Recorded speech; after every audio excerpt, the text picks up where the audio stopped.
the knight might get could come into play too if Life 2 happens to roll down there, or Cure 4, or...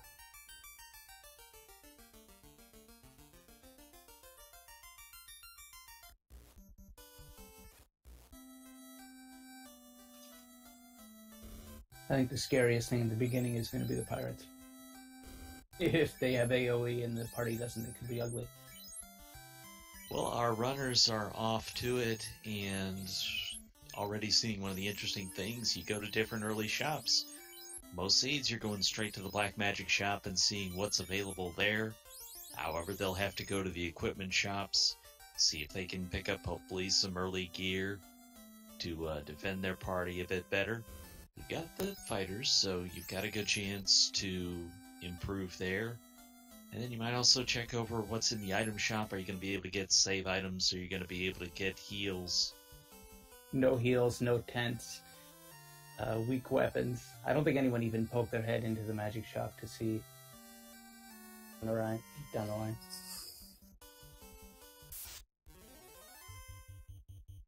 Oh, there we go. So we've already seen one of the features that's available in the newer versions of the randomizers was Split Punched, taking advantage of the early bridge. Feature added, rolled out just before the 1.6.2 release, lets you skip Garland, just walk right across the bridge right off the bat. It really comes into play if the opening equipment is terrible, or if there's just no way to beat him because he rolls really high. You can just skip him and come back later. I don't see any runners ever completely ignoring Temple of Fiends because the TNT could be in there and that would be a huge mistake. So if you don't kill him right away, you're probably going to kill him right as soon as you get the ship anyway. Yeah, there's a lot of runners who like to do that with the ship. They also like to check Matoya's cave after they get the ship, which is very understandable if you don't have a save item to do resets.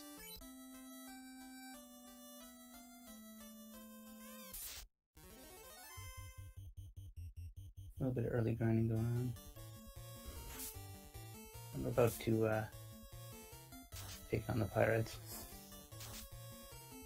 And this could be a slugfest, and they can hit hard with the randomizer if their stats go high enough. They could also pick up ugly skills that even something like Cremate, which wouldn't necessarily one-shot your party, if you're taking enough of them, they're still going to be bad. Good beating on the thief. Looks like they might... Oh boy, they are powerful today.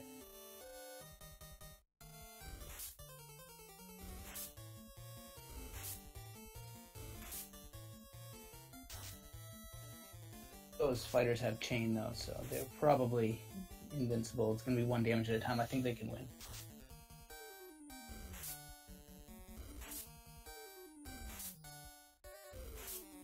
You just might need levels to be able to start the fight. You might have to go get 1 or 2 to be able to do it. Interesting that Split named his Steve as Dano, so I was wondering if we wouldn't see some of the people ban at least 1 member of this party, if not 2, and get their experience that much faster. But it looks like Split Punched is going to be able to handle these pirates as is. Yeah, the question is how many of his party members is going to leave down and for how long. Like, with the lower experience, you could see the 2-fighter strat holding the whole way. Matoya's has some opal armor, opal gear I should say, and a power staff, which you could sell for money, or equip if you really want to.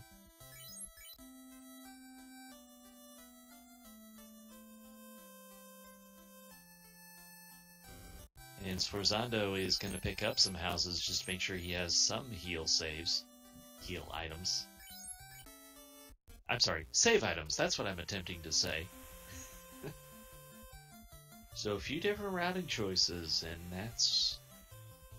You always go into these with a plan until you see what the seed gives you, and as soon as you saw this party, some people had strong reactions, because this is not what they expected.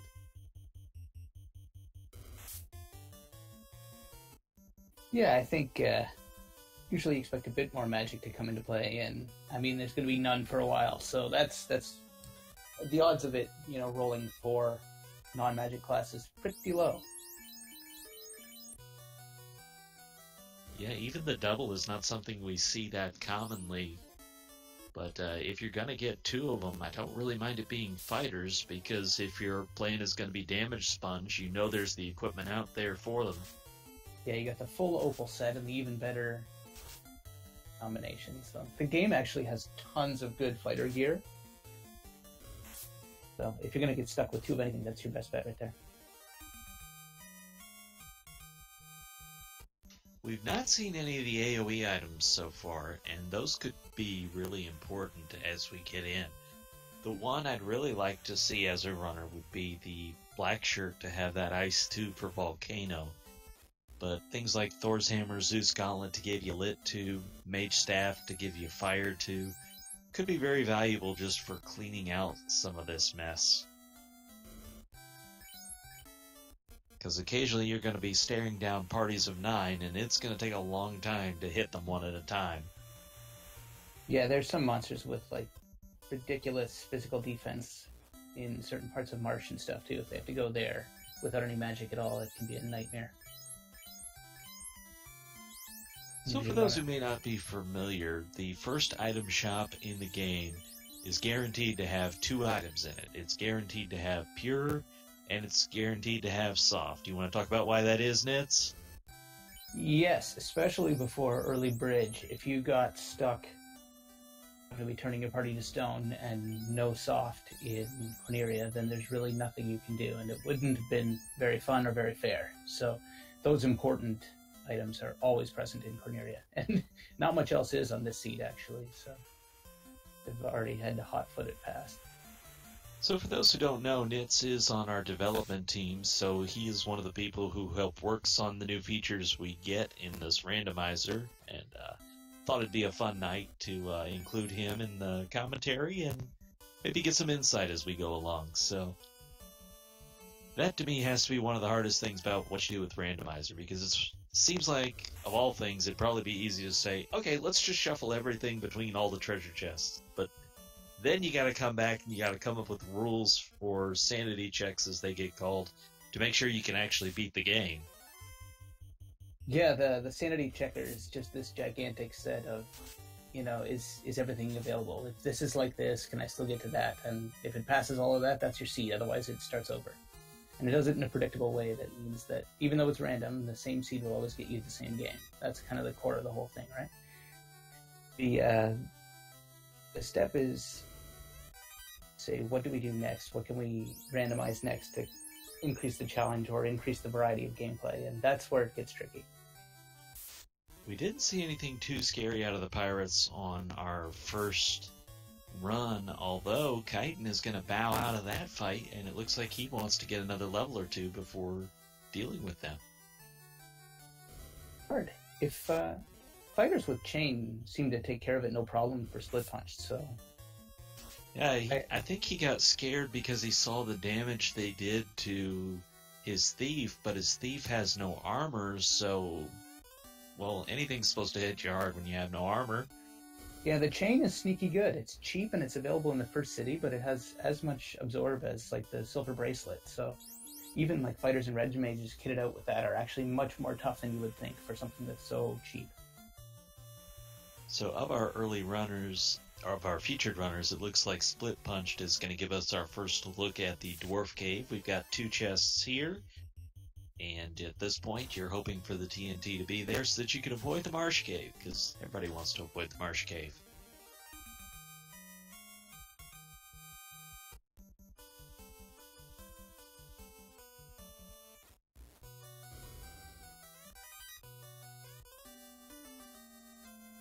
And there you have it. That's why you check the Dwarf Cave.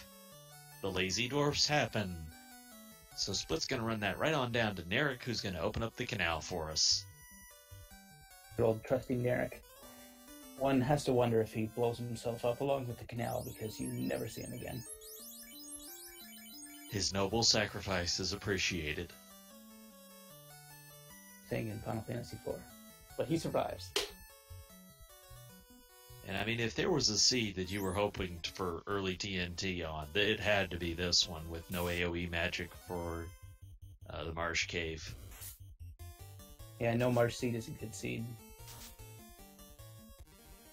And an interesting tactic here by Split Punched, who is taking full advantage of the Dan and the double fighter formation. By putting the fighters the way he does, they're going to absorb more than 75% of the hits on average, and he protects that black belt who doesn't have the defense right now.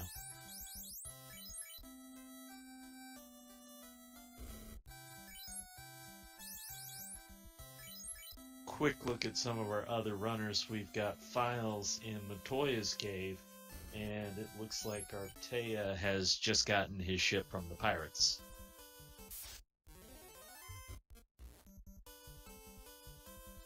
And it looks like Split is going to take a little bit of a gamble and check that early Earth Cave.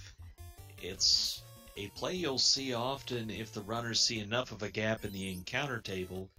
They can walk down there, check those chests on the first floor of the Earth Cave, and if you turn up something big like Floater or Crown, you've often got an advantage over other runners. Yeah, it's so far out of the way, but it's getting more and more popular now, especially with Exit or Warp, which we definitely don't have tonight. But it's not too bad to check the first floor, and there's quite a few chests in those bottom rooms. And Sforzando is going to pick up his TNT.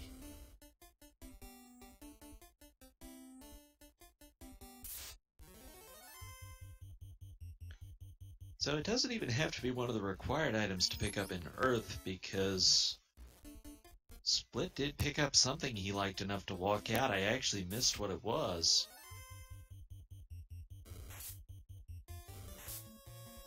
But something was worthy of going outside and saving. So it can be a utility item, like one of those spellcasting items. It could be armor. Chat telling me it was 8,000 gold, so supply money. Might have been a little bit lower. My standards might have been a little bit higher for what I'd want to walk out. Yeah, without all the magic, it's just going to be tough to find a place with an easy enemy and just blow them away for cash, which is something that happens a lot when you have the OP spells early on, but that's just not the case today, so they're going to have to grind out every dollar. Well, he's checking those earths, and no harm checking them, but plenty of harm done by them. Yeah, it's another deadly enemy with an elemental weakness that they can't exploit yet. Oh my, did Sforzando walk away without turning in the TNT? I was trying to watch these Earth Cave chests. And there's the floater! The floater is in Earth Cave. Split Punched Scamble has 100% paid off. That is the best thing you can possibly find at this point in the game. You've already got the ship you need to turn it in. He's going to be airborne in no time, and that people go to other places first is to his advantage now. Yeah, you talk about cutting down the overworld encounter rate. You talk about the faster travel. It's just so advantageous, especially if you're one of those players who goes to Earth Cave last, or not till you have the Ruby or something where the logic points you in that direction. Then it can be a long time.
Split punch, grabbing the canoe, heading down. Upriver, downriver. The river connects from one ocean to another ocean.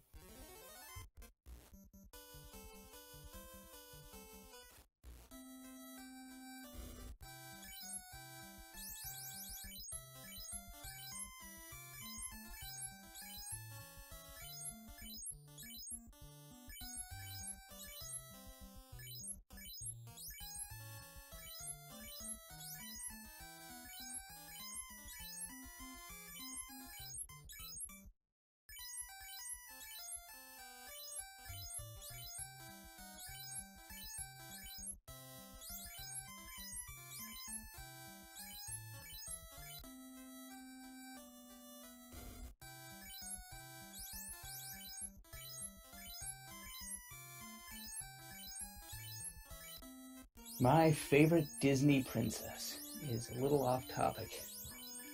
Let me see.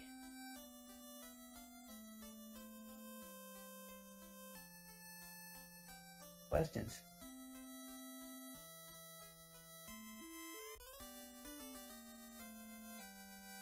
Does Mulan count as a Disney princess?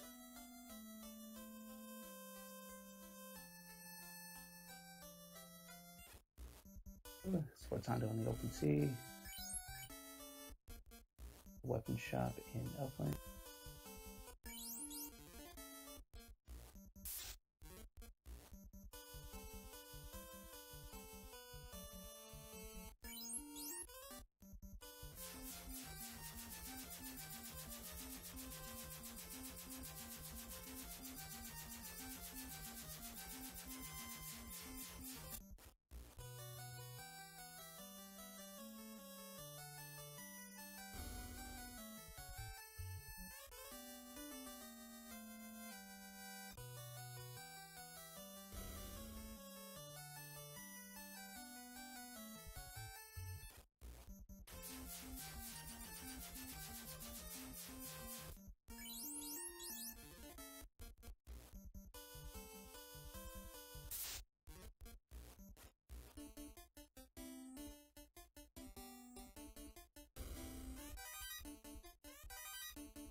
Yeah, I think we did lose Trenton on commentary. I, for a second, thought we had lost me.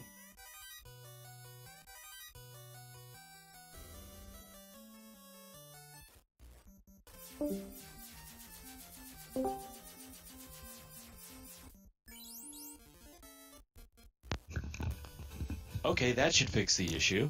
Yes, that does fix the issue. Alright, once in a while I can correct problems. Got scared, but everyone else seems to be doing just fine. Split punched pillaging the Zardia Isles. I think nobody was panicking more than Czar, who was probably worried he was going to have to do 3 jobs tonight. Yeah, I stepped up to the plate, hesitated, and then ran screaming the other direction, but I'm glad to have you back. So it's always interesting when we can see some divergence in strategies, and looks like the trolls are stunning too, so not a friendly area outside of Crescent Lake. These trolls are stunning, but never in a good way. Chitin going back and taking care of Garland, rescuing the princess.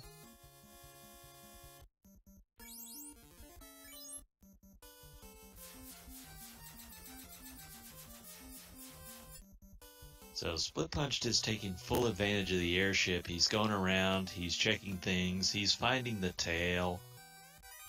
You know, just little stuff. And no advantage in turning that tail in right now, really, because you won't get the class change spell charges yet. So you still have time to decide what you want to do about the black belt, but that adamant pretty well guarantees you will turn in the tail at some point. In fact, I might even reverse myself. Now I might turn in the tail right now just for the benefit of the Excalibur. Yeah, it's going to come into play for sure. Yeah. That's what it is, right? So you've already got the second best weapon in your hands. You might as well just take it one step further. If you're going to stick with the two fighters and leave the... really don't need to worry too much about anybody else. You might as well do it right away. And he is. Yeah, it makes a lot of sense because it's just... Here I don't have to hunt for a great sword. I now have a great sword in my hand, so it makes all the sense. Plus, he can start using that opal equipment as he is doing. And his armor is that much better, so that early class change could pay dividends. Yeah, now the real question is how long does it take others to find the floater? Because they're going to fall further and further behind and get bogged down places that he's just going to pound his way through now. Well, and let's not undersell his routing choices, because it's not just getting the floater, but it's making the decision to come up and check all those free chests before you go anywhere else. Now, if he hadn't done that, yeah, that's true. You wouldn't have this. That's just like right for the picking once you get the floater. There's the rod, which you should go and grab. Most people do grab it right away. Titan's Tunnel, the Sardia Isle. You can head to Waterfall.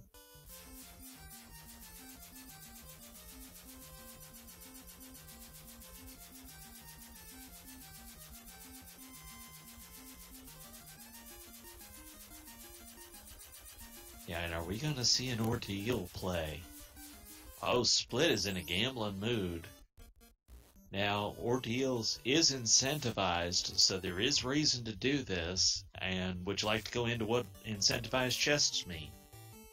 Yeah, there's a few chests plucked out of the game. The important progression items, the Masamune, the Adamant. Some of those things we know where they are already. The floater's another one. And they are... will always have one of those things in them. So you're guaranteed something worthwhile. Now, you might get unlucky, and now that we know where some of the best stuff is, the Ruby could be in there too, which is a progression item that you don't need if you get the floater first. Yeah, so when you think about it, Ruby being the worst choice, you've got a lot available here that could be helpful. I mean, even if it's not one of the plot items, it could be that Masamune. We know Tail is off the table, so it could be a ribbon, and your odds on those incentive chests get a lot better. That's true, but Split Punch hasn't even headed for ordeals. He's circling the desert here, and he's beating up the local wildlife. Looks like he wants to make some Tyro steaks, maybe. Yeah, in the overworld here.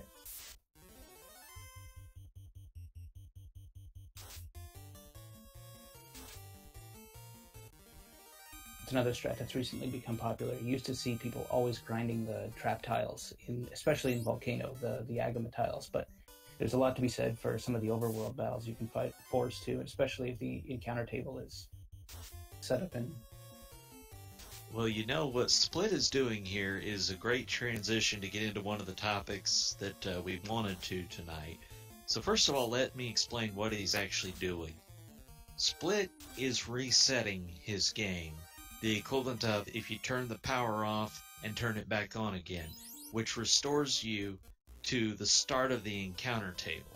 The reason he's doing that is because it's a short walk to this encounter, which happens to be the Tyros in this case. So he knows he can get a lot of experience on the overworld that easily by doing it. So, with that setup, why don't you go into what we have just seen added to the randomizer? A favorable way. Right, so Split's playing on an emulator, and it's just a hotkey combination to fully power cycle the emulator and go back to that initial state of the random encounter table. But that's something that's pretty hard to do if you're using something like a flash cart where you have to go through a menu to pick the game every time you turn it off and on again. So one of the features that was added in 1.6.2 is if you have a second controller plugged in, pressing B and up at the same time, reset within the code of the game. It just sort of resets everything and jumps back to the first instruction kind of thing to simulate a hard reset. And it allows people that want to play with flashcards or in any other kind of physical setup, like if you have a modified Classic or SNES Classic with games loaded on it. It's another way of, resetting the game like a hard reset without actually having to get up off the couch, if you will. And it gives people playing on a console with a flash cart a much more even shake of it versus the emulator player. Yeah, so to try and put some context on this, somebody who is playing it on a flash card off the original console, they would not only have to power off the console, they would have to go through the flash card, repick the seed, and load the game again. So it would probably take 20-25 seconds more than a player who just had to push 2 buttons and all of a sudden they're back into the game. So Yes, and even if this is a little slower, and I don't think it is particularly, but even if it was, it narrows that gap down tremendously and basically puts everybody back on a level playing field. yeah, it tries to. I think that you're not going to get 100% parity, but what you are going to do is open up that strategy for people playing on consoles where they probably never would have even bothered before and just had to deal with the fact that they couldn't really do hard resets. And I've watched some streamers that will play with flash cards, and now that door is open to them, right? So even if it's not completely the same, at least it's something they can do now that they couldn't before. Credit for it. I had nothing to do with it, so that was all another guy on the team. That would be Meridian BC. He's in the chat. He's asking me who my favorite princess is to try and fill the void of emptiness that you left when you cut out earlier there, Trenton. Hey, by the way, there's the white shirt in Volcano. That's one of those items I thought its utility value is very high in this seed without the casters. If Invis 2 is in the Knights magic slots or not. Real quickly, we've got Artea in the islands, so he will also get class change in Excalibur. And Files has made the Ordeal play, so at least 2 of our runners here in Ordeals now. Yeah, we got the Katana Swordsanda founded in Volcano, so his thief is alive.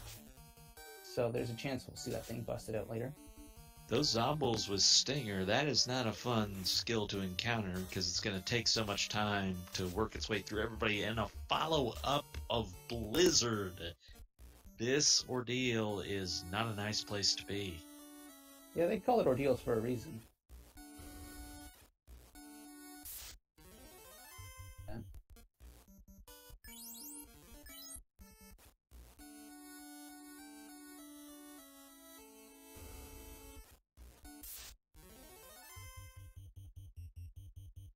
Now, there are still things that the runners can do, and since we were on the topic of encounter manipulation, if you don't like what you got, instead of doing a hard reset and getting the same exact encounter rate all the way through the table, you can do a soft reset, and that will pick up from wherever you left off, so it will at least change your luck. You don't have to be advanced to figure these things out.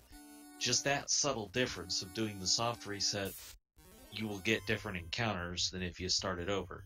The hyenas have Blaze, so the volcano is not a nice place either. Artea goes and gets the rod after he went to the Isles and got the tail and got promoted, so that flies in the face of the early advice everyone receives to go get the rod immediately. He didn't do it. It looks like he's doing just fine, but it's curious that he actually went and got it afterwards. An Ice Sword and a Pro Ring here in Ordeal. Those are pretty decent items. The Pro Ring will obviously just save you from having to buy one. The Bane Sword, Black Shirt, Opal Armor. This Ordeals just keeps on giving. It's jam-packed. You might see that Bane Sword kill Chaos in desperate times.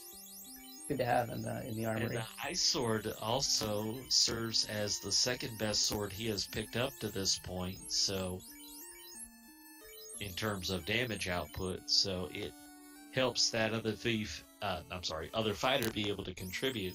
And Masamune will erase that, so forget Ice Sword. We don't need that sword no more.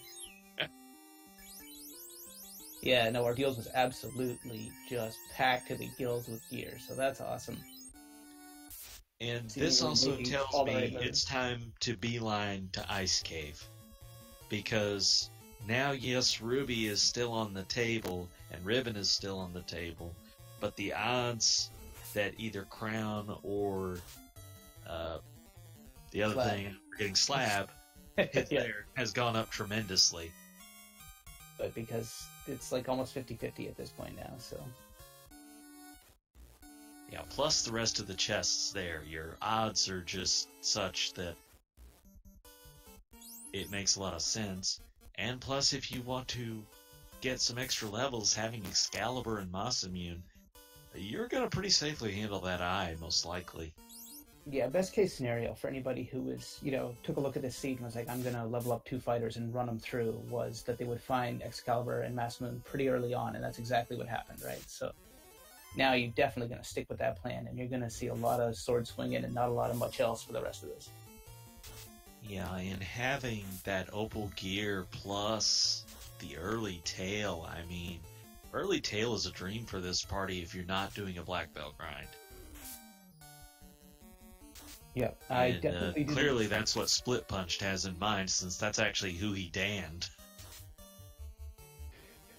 Yeah, I didn't see myself what all the early black magic was, or if anybody poked their heads in all those shops if fast was available. But if it is, that's another thing, because that's one that you can't get with an item. You need your ninja if you want to cast that one. So Maya giving us an update, it looks like Artea is the only other runner who made that early Earth Cave play. You can kind of understand that, because without Warp or Exit, it wasn't quite as tempting a target, but yeah. If you picked up that there was that gap in the encounter table that could benefit you, it obviously proved worthwhile, and the Agamas are not worthwhile, because they turned your party into stone.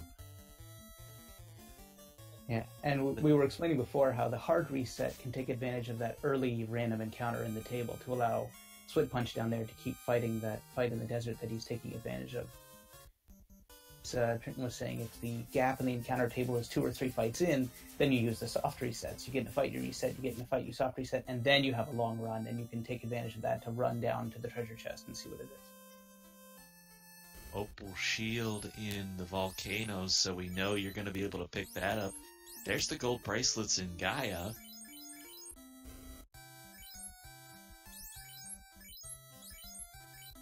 So, I mean, the routing decisions have really paid off for Split Punch. I can't really think of much else that could have gone better for him.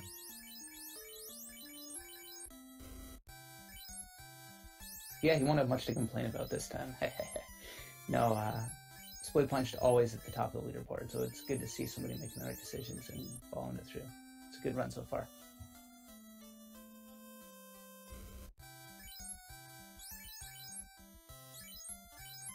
It looks like we got a glimpse of Fade being at level 3. That's not a bad thing at all, because if you can go into Temple of Fiends with 8 charges of that can help you get through some of those unrunnables a bit faster. Yeah, pile of poison gas dragons or anything like that. That's exactly like just the sledgehammer you need when faced with a wall like that. Okay, what is Split looking for now? More Tyros? I think he went to this area because it's easier to land on. And yeah, if he's still getting the Tyro encounters here, then... Yeah, he's all over that early fight, that's for sure. Looks like Files is able to pick up early Moss Immune, so that will help him throughout, but... Like you said earlier, runners are going to lose time to this early airship because the travel's going to be that much better.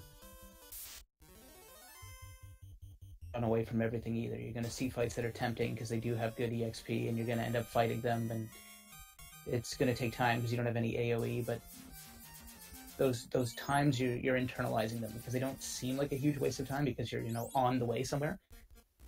But those are trips that if you have the airship, you're just zooming past. Apparently Life 2 is available at level 2. That is absolutely huge. Yeah, that even lets you pull up your remaining meat shields for the final battle with Chaos, stick them in the front, let them take a couple hits, something like that. So, dead men walking, I think, in TOFR. So, at the risk of trying to think like our runners, I believe what Split Punched is doing right now is leveling up until he gets magic out of his party members, which, if I'm not mistaken, is level 17. Are you more familiar with that? I believe it's all the odd number levels get you one of each spell level that you can cast starting at 17, so I think you're right. Okay, so 17, 19, 21, and 23 wouldn't be a bad target level for going into Temple of Fiends. Yeah, and 4 charges for your ninja too. It looks like he is keeping the ninja around. Which is very interesting because you've got that increased run chance, which could be oh so valuable if you don't have an AoE to clear people out. Chat come in here to tell us that the magic levels start at 15. It's alright. Okay, I'll take that. We were close. So there's the Fade. Also Exit at level 3. Interesting. Yeah, that's definitely something you want to charge of or two, right? Especially if you have the 2 fighters. That'll speed you right up. Yeah, in particular, it makes the Ice Cave that much more pleasant. Yeah, did chat see Warp on the black magic side? Can the ninja cast that? Wouldn't be as worried if I have Exit, because I can still cut a third of the dungeon off. To go through ordeals anyway, but it does help you loot the ice cave that much faster. Invis 2 at level 1, oh my. That Yeah, could pay dividends. Saber!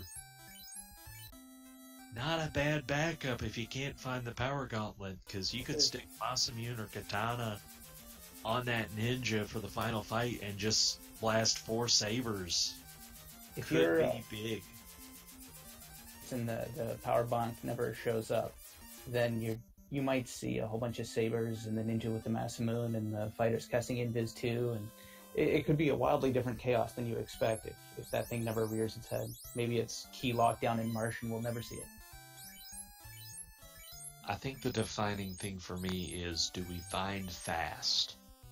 If I find fast, I would feel much more safe about this party going into Temple of Fiends. If I don't find it, I have a real hard time not going for the power gauntlet, wherever it may be and however much time I may spend doing it, because I just feel like it's a giant risk.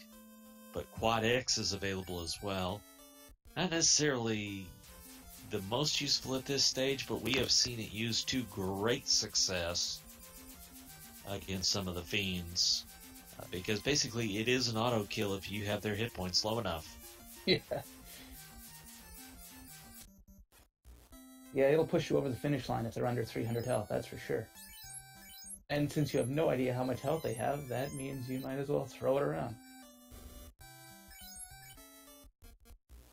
So I believe at this point we've seen all the magic and know that they are not going to be able to get fast. And if there were one regret, that would be it for me.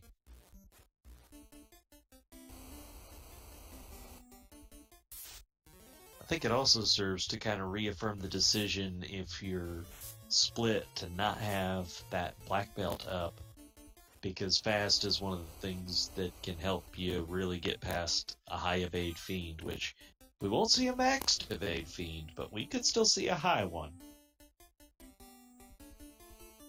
Yeah, and it's interesting when you look at the runners who are leading. Who's dead? It's the black belt, right? And we always joke that it's the thief lying dead. Now in Artia's case, they're both on the ground, but you know the is like, oh, just grind that black belt up and then pummel your way past everything. But here we see that it's actually the fighters that are going to do it, and the black belt's on the ground. And Chitin, meanwhile, has given us a divergence of strategy by keeping all 4 members up. Yeah, so I don't think we have mentioned yet that the experience is only the 2.2 times vanilla, so the leveling is much slower in this. Sorry, go ahead. Yeah, we were talking about that at the start, but it feels so long ago now, doesn't it? It's that 2.2 really makes the grind take forever, and it definitely gives you a boost to the fighters because they just don't need the levels that the black belt does to be effective. They're obviously more gear dependent, and that has nothing to do with what level you are, just whether or not you found the tail, and we did.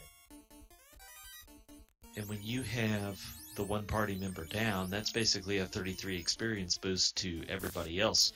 Split Punched has picked up the katana, and that is very good. Because with his class change ninja, that is...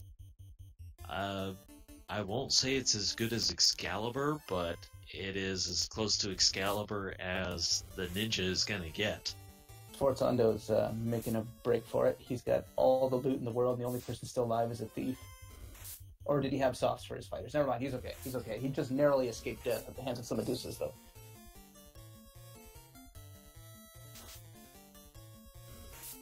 Chat saying he's got the 3 best weapons in the game. Well, 4th best if you want to count the Bane Sword. There's always room for desperate Bane strats.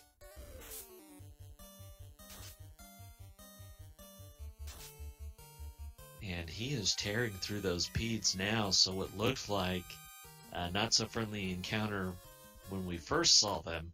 Now they look like pushovers. What a difference a few levels and a few weapons make. A few levels and literally the best weapons in the game can do to a party.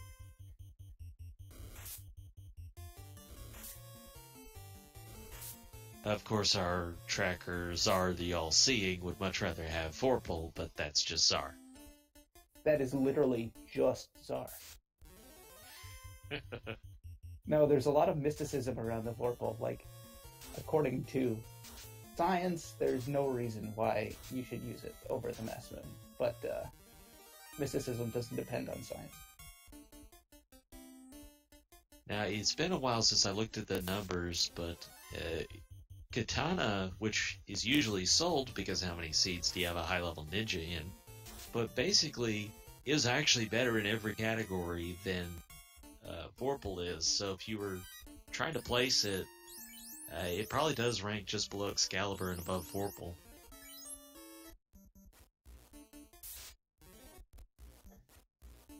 Yeah, it's got the high crit and it has higher damage than the Vorpal. So Vorpal strats fail in front of Katana strats, but who's bringing in Ninja all the way to the TOFR?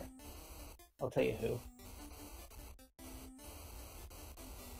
This guy who appears to be in the lead for us in Split Punched, and he is working his way through this volcano. Looks like Artia is now ascending ordeals, and is about to find a motherload of treasures at the top. We're told that frost wolves have poison. I'm not sure if that's damage or status poison. But we are getting a look at the Marsh Cave because Sforzando is still for want of a floater. Yeah, that's too bad. Like, it happens because the textbook says, you get to Melman, rip through it, sail over, get the canoe, and then go hit the motherlode in the volcano and in the ice cave and go to the incentivized chests. But the recent strat now is to just check the top floor of Earth, because it does have so many chests in it, they're not too hard to get to, and look what happens. Well, and it's the higher percentage play, but then again, in any given race, the lower percentage play might win because that's the right meta. Sforzando is rewarded with the Zeus Gauntlet, however. Yes, the meta of League play is a totally different beast, and this doesn't get talked about very much, but when you're in a head-to-head match, like a knockout tournament, if taking a risk gives you a 10% chance of winning and a 90% chance of doing worse, you can't risk it because it's a head-to-head match. But when it's a league match and there's going to be a dozen of them, you need to do what you can to try to win a leg of it and not worry about the other races if you have a particularly good leg. So all of a sudden those risks can really pay off, and if they don't, you've got another race tomorrow. And still a week's worth of races remain in Stage 1. The finale of Stage 1, I believe, is scheduled for 1 o'clock on this coming Sunday. Still in its Did first we see Sforzando check those 2 chests? I didn't notice what was in them. He got into a fight, he checked his menu, and I'm not sure he didn't walk out of there without checking those chests.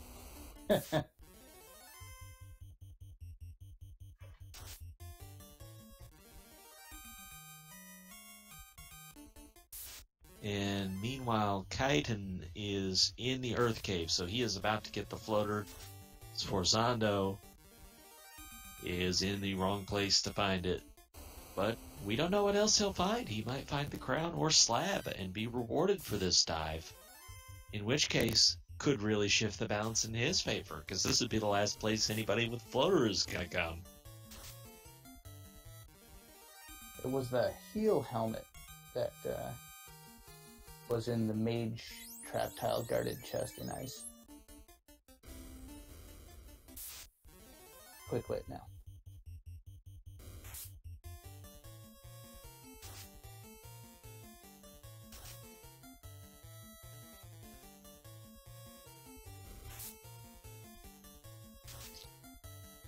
Yeah, the Stone Touch Agama's kind of got everybody by surprise. Kind of adds a little edge to the Agama grind. Off after the Agama grind. But when you're grinding 3 party members instead of just 1, all of a sudden it's not as dangerous as long as you have enough soft.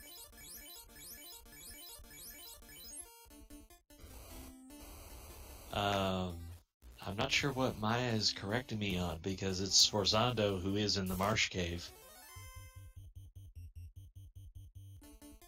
Yeah, you're looking off stream on Twitch. It's quick lit in the bottom left corner. That's all. Yeah, Quicklit is looking at this marsh cave. The slab is in the volcano. So now the required items, it is just the crown that is missing, and we're about to find out if it's in the ice cave. Because Quicklit is quickly approaching that moment.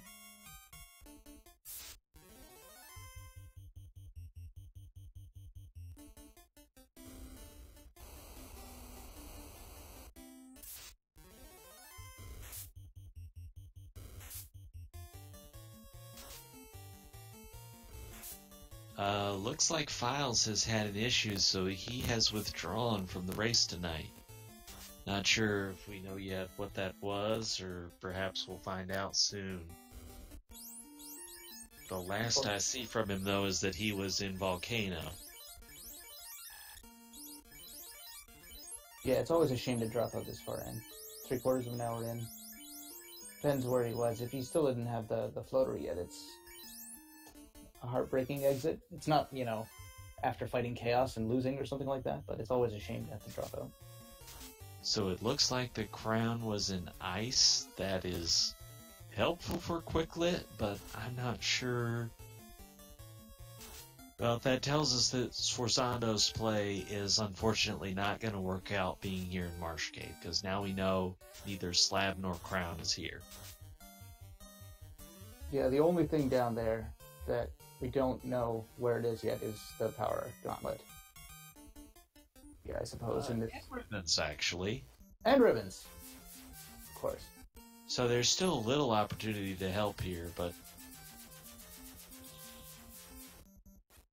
boy, with no ribbons found so far, that means the highest percentage places now are Sea Shrine and Mirage, so yeah, could be a difference of who checks those first 2 floors of Mirage. That's another fun dive. There is a ton of chests in there if you manage to find the slab and the... Of course, conveniently enough, you can pop in.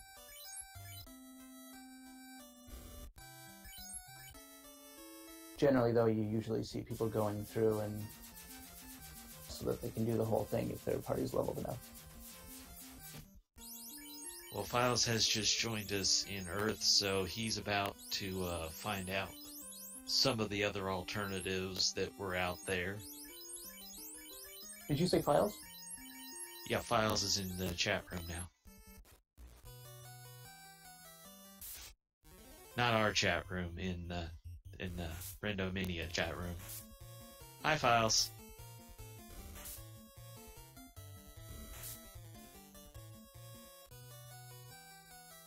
Alright, so now Split Punched has entered the ice cave, so he is soon to find the crown. And it looks like Quicklit is going to do a bit of an eye grind to get his levels.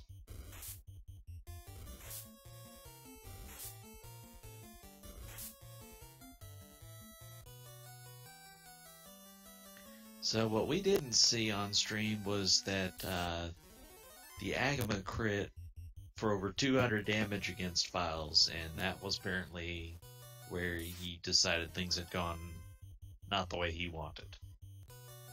And unfortunately, it looks like we're going to drop another runner, as Zalnop is going to withdraw.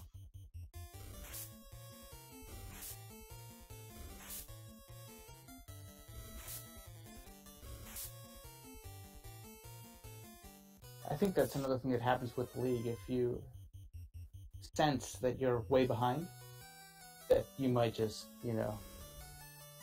thing. Yeah, that can depend a lot on, do you have a score you feel comfortable enough with to just go ahead and drop out? Or if you don't, then my first instinct is, okay, let me prepare for the nastiest Temple of Fiends that I can imagine. Because if it is that, and I'm the only one ready, then I'm in a position to snipe people. Again, a little bit of that league meta instead of the normal head-to-head race strategy. Yeah, when you're doing something like that, it doesn't really matter how many people you snipe. It all, with the format, it depends on how close you are to first place, right? So if somebody puts up a great time, like Split Punch to RT, it looks like they're going to do.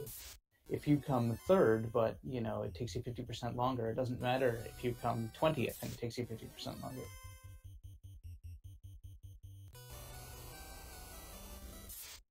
So we kind of know what each of these runners is looking at this stage of things. So let's get a little bit into your background, Nitz. How did you come to be here?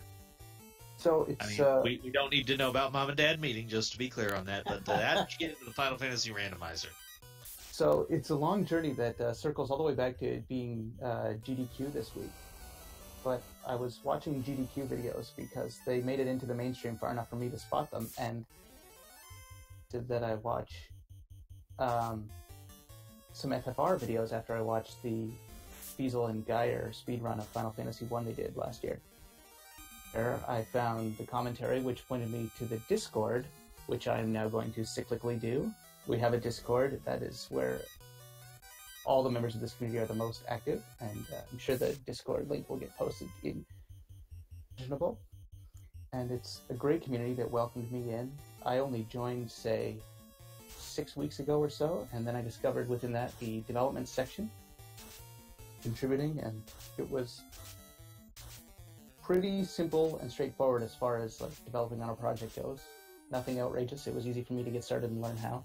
I have a background in software development. It's not like I learned how to do everything from scratch, but if you're familiar with developing, if you've written lines of code before, it's not any more difficult or unapproachable than any other project.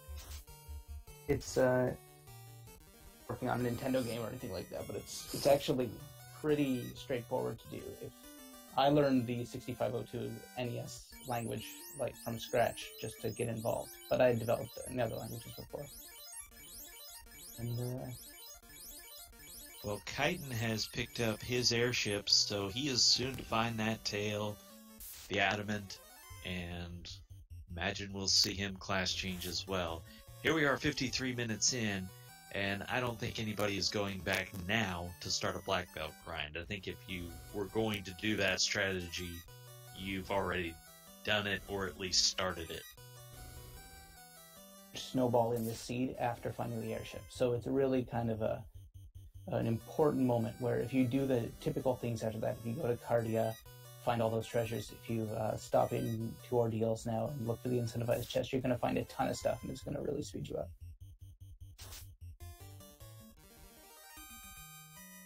So Split Punched is about to get that crown, and then that is go mode, meaning he has all required items to complete the game.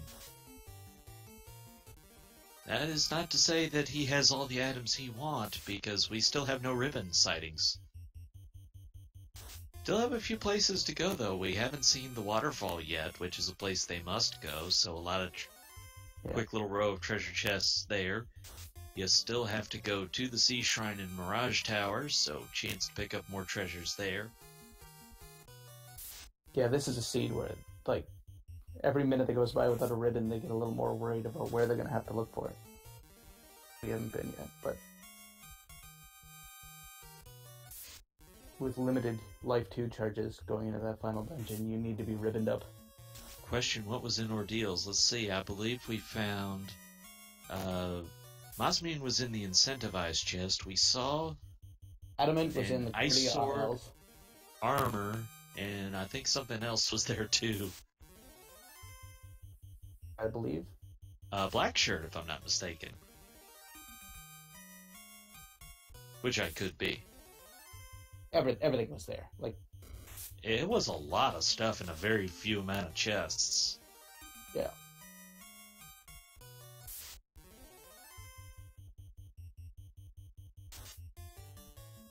And looks like Artea is on the same pathing, so we could end up seeing a real close one here between Split and Artea by the time it's all said and done. Yeah, they're just about in the same place. It's kind of interesting to see that. Everybody on screen.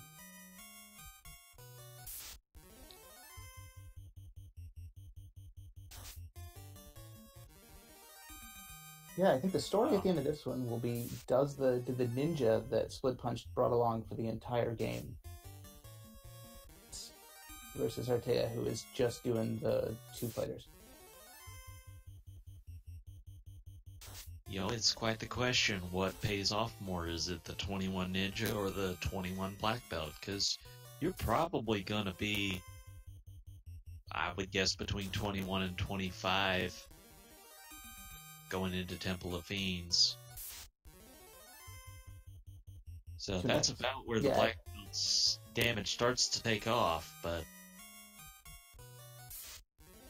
Yeah, you can't be serious about a black belt until they start to get into the 30s, right? 32 is like the base number where people are like, okay, my black belt is actually contributing now. In the upper 20s, they're getting there, but like 32 is a huge turn, like cornerstone turning point, if you will, inflection point. And in this seed, like grinding to 32 would take you until next week, so that's why it was pretty. Yeah, sorry. 21 is very respectable damage, but if you're doing that, you usually go to 32 anyways, because you're already set up, and then the damage just takes it to another level. But 21 makes that black belt an extremely valuable contributor. That's what I'm trying to say. I shouldn't say the 20s aren't important. It's like 32 is that point where they're like, okay, now they're just like laying waste. The 20s, you often climb all the way into the 30s, but not at 2.2 experience. It would take so long. And that's why you see the people who are leading, Split Punch and Artea, have a black belt dead on the ground and two fully kitted out fighters. And the seed has rewarded you for that. The black magic has been just about right for that ninja. The saber with no power gauntlet sighting yet, and a katana to equip to him. Ooh, I mean, that, under the circumstances, that's pretty well a best case scenario.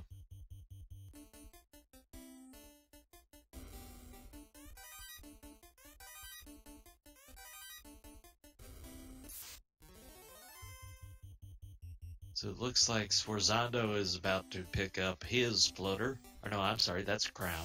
I'm thinking Vanilla. Nice. Yeah, I think this can also be a bit of a case of the gear that they found really validated the decisions and made it look like exactly the right thing to do, but there's a bit of a, like, you know, putting the cart before the horse here. If we had found, say, things that were really great for the black belt, like only the Masamune and all of the best fighter gear was nowhere to be seen, this would seem like a huge mistake, right? So there's certainly an element of luck and randomness involved, but that's kind of the name of the game. Now, there's several things for the fighters still we haven't seen. We haven't seen the Dragon Armor, we haven't seen the Aegis Shield, and you'd like the Opal Gauntlet for the Ninja. Oh, there's the Ruby. Yeah. Good old Ruby. Ice Cave. Wah, wah. But he's feeding the Titan today. No, I don't think you're going to go out of your way for that one. Although, I will say this, if it's to line up heals for Temple of Fiends, I'll do it.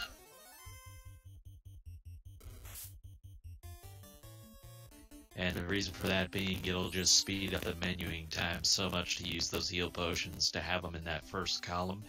And when you're not going to have the healing magic, that is very valuable.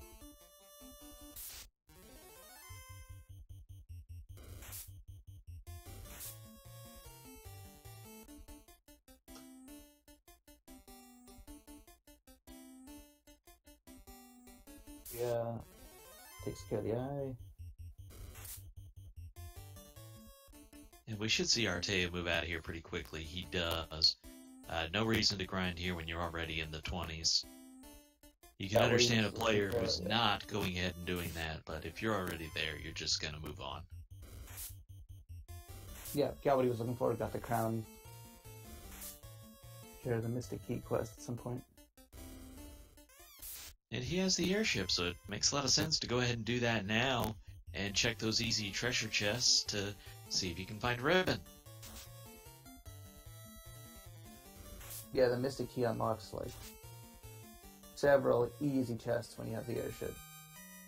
There's 3 back in the castle, 4 in Elf, 6 in Corneria, 3 more in...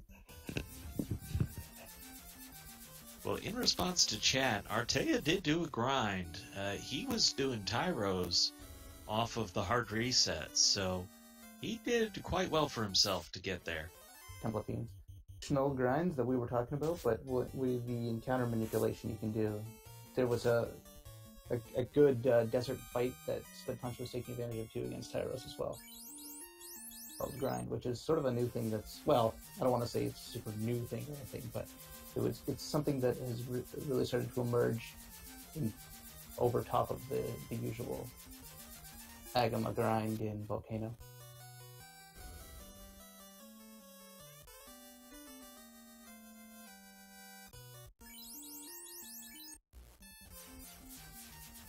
Question, where was Slab? And it was in the volcano guarded by the Red Dragon, of all people.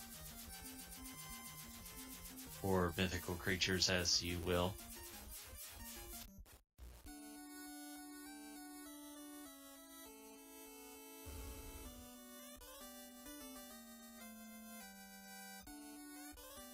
So Split is working on the key chest, on the key quest now, about to go for the chests. And we're going to get a look here in Elfland at what is available.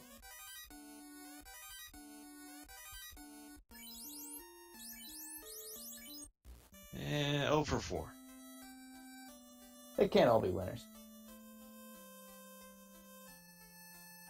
Another question in chat, where was the tail? The tail was actually right up in the Dragon Islands. You just had to open the chests there and you got Adamant and Tail.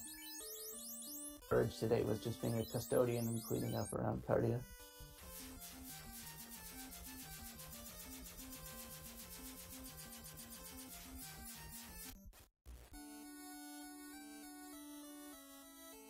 It's pretty great that the TNT that Narek needed was pointed out in chat was like right beside him. Right beside the the dragon.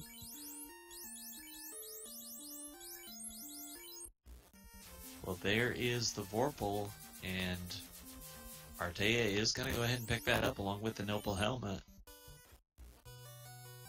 Opal Helmet is not a ribbon, but if you don't have a ribbon, it's not a bad choice.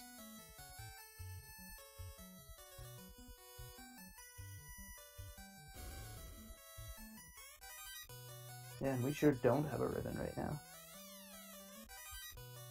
And we are clicking off the places that one could be. Yeah.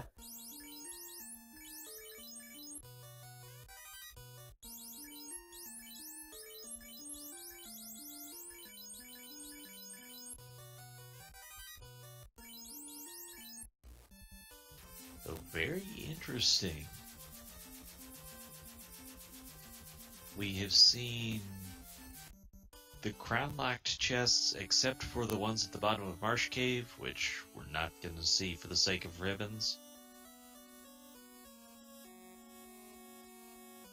But that's where that first 2 floors of the Mirage Tower could be so big.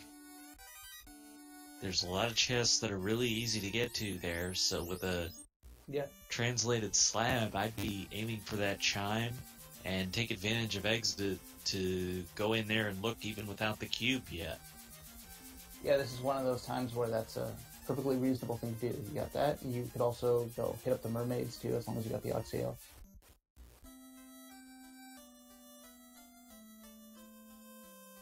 Alright, so it looks like Sforzando has finished his grind against the Eye. Quicklet still working on his.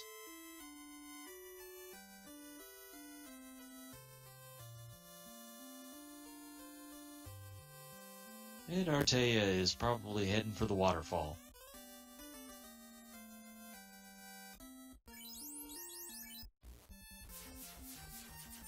Split Punch, meanwhile, got picked up the Oxale, and he's going to go for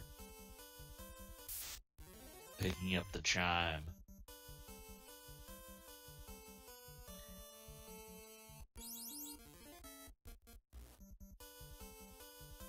So I want to kind of stick with what Artea is doing right now, because he's going to cover new ground for us the fastest in getting into this waterfall.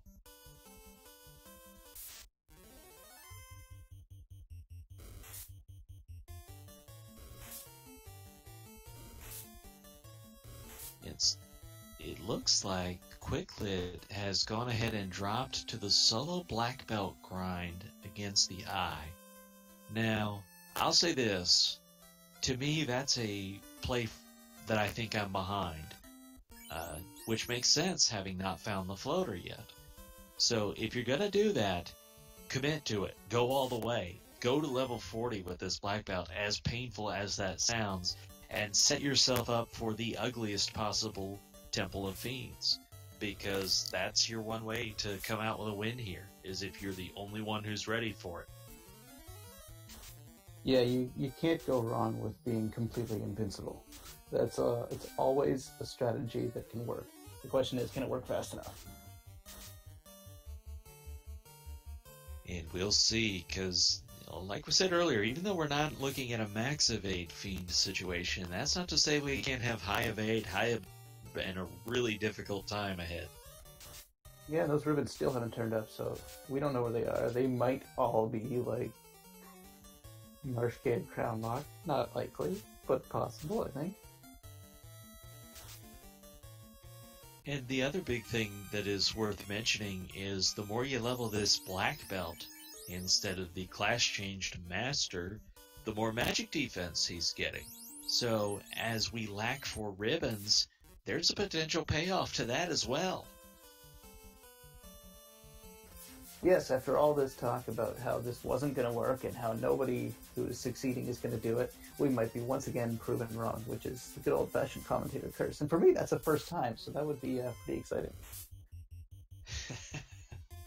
Well, I tell you, I always love the possibilities. I love looking at what can go right for a runner, what could still pay off for them. So, what I like about what Quicklet is doing is it has a scenario and a very viable / likely scenario in which it works. This can work for him. This can pay off and be a big advantage for him. And I like that as opposed to doing something that doesn't really give you that game-changing odds. Yeah, it's sort of the exact opposite of giving up, right? Giving up is doing what everybody else is doing slower than them in a way that you'll never catch them. This is a different approach that could actually work if TOFR is ridiculously deadly and people keep failing. Now, on the other hand, we saw a discussion break out on the difference between going more quickly like Artea is doing versus the grind like Quicklet is doing, and basically saying that if it is a one-try Temple of... it has to be at least a two-try Temple of Fiends for the plays to get close. But,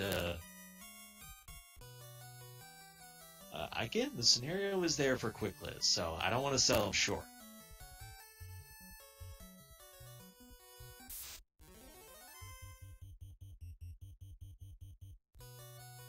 Yeah, and Artea's not messing around here. He's just heading for frickin'. Yeah, go mode, it makes a lot of sense to go for that Kraken side. It looks like his ninja is down, so he is doing this on just the two fighters. They are well armed, so you can get through things pretty quickly, but you can still get a pack that's gonna take a while and hit hard. Yeah, I think his ninjas go down most of the time. It also does have the advantage, though, of giving him experience that much faster on these two fighters.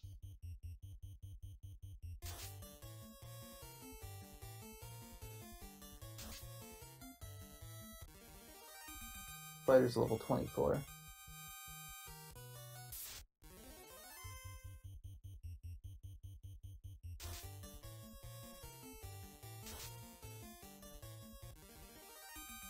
Be curious if anybody happens to know this in chat. What's the highest, or what's the lowest level with Masamune that will max out a fighter's hits? Because I am not sure the answer on that one. Arte is going to give us a look at a couple chests. That heal helmet might not be something to pass up on, actually. And there's our first ribbon. Right where it needed to be for Artea.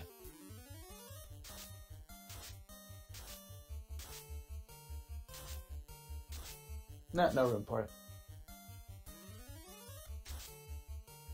So scratch what I just said about the heal helmet, of course.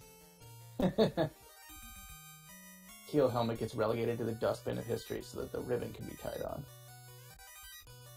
I mean, I'll take a ribbon over a heal helmet. The dragon armor is in the waterfall, by the way, so that's very useful for the knights, and it is a place where everybody's going to have to go. So now you've got opal armor and dragon armor, so they've done quite well there. Still for one of the Aegis shield and the opal bracelet, but we do have the gold bracelet if you're three-manning it. At this point, with just the one ribbon, you probably want to stagger the dragon armor and the ribbon, because the dragon armor has a lot of the same elemental resistances. Not as many as the ribbon, but it'll give you some, so you should probably have one on one and one on the other. And a pro ring on both.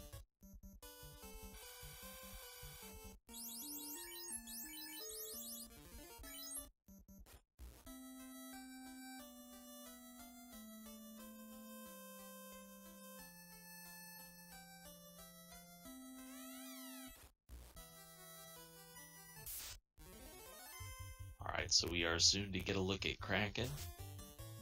Wonder if he's going to stick with the two-man strats, or if he'll bring Dan back to life for that fight.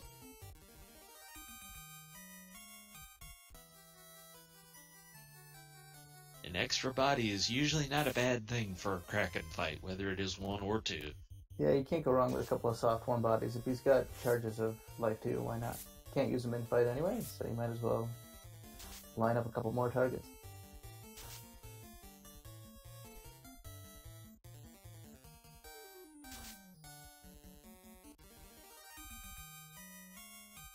Alright, so if these sharks will kindly get out of the way, we can get on to this Kraken fight.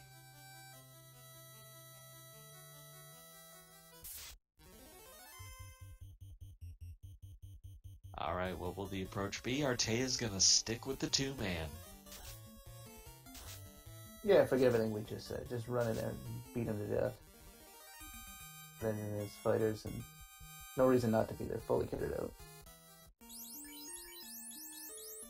Got an opening crit on Masa, so that helps a lot. He can't have that many more hit points, and he doesn't. Kraken is down, and the Knights are 25.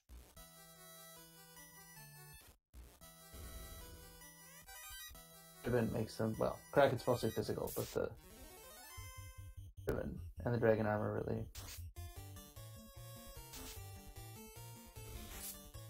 So Split is not far behind, but still has to get there to that Kraken fight.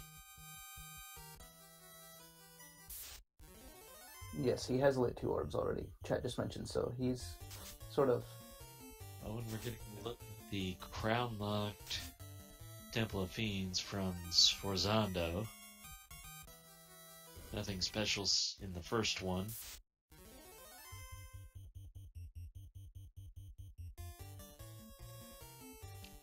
Mage Staff was in Temple of Fiends in the locked chests. So, not great, but non-trivial.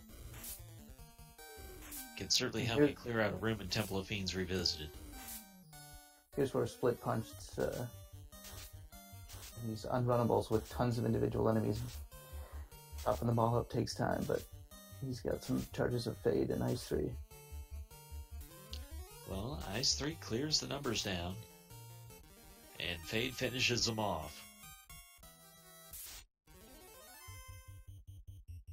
And again, one of those little subtleties, just going back, checking those treasure chests, really, not treasure chests, those magic shops paid off. He didn't just write it off as, they can only learn a couple levels of magic, but picking up the useful magic really pays dividends.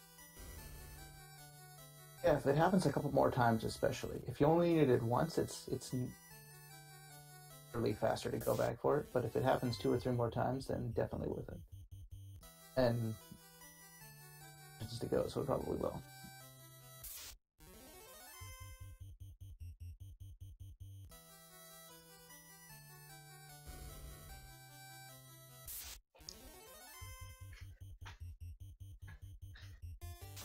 Well, poor Files. First, he doesn't have the best of luck with the seed tonight, and then he's got to watch Artea kill more Tyros. That's just a heartbreaker for him. The majestic desert dinosaurs, jungle dinosaurs. We have it. So it looks like Sforzando picked up the ruby, and he is going to feed the Titan, pick up the rod, and then go to the Earth Cave. As nature intended. And again, that's my first announcer's curse, so that's really special to me.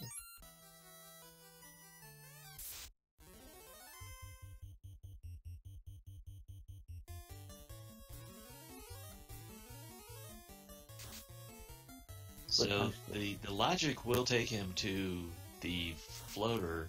I believe he's not been to Marsh yet, so it was a choice there. And Artea has taken a pass on the first floor treasure chests in Mirage, so likelihood of a second ribbon likelihood of a second ribbon goes down. Yeah. The Pro Ring covers the instant death. The Dragon Armor covers a lot of the elements. You might be thinking that's good enough. He doesn't need any more ribbons.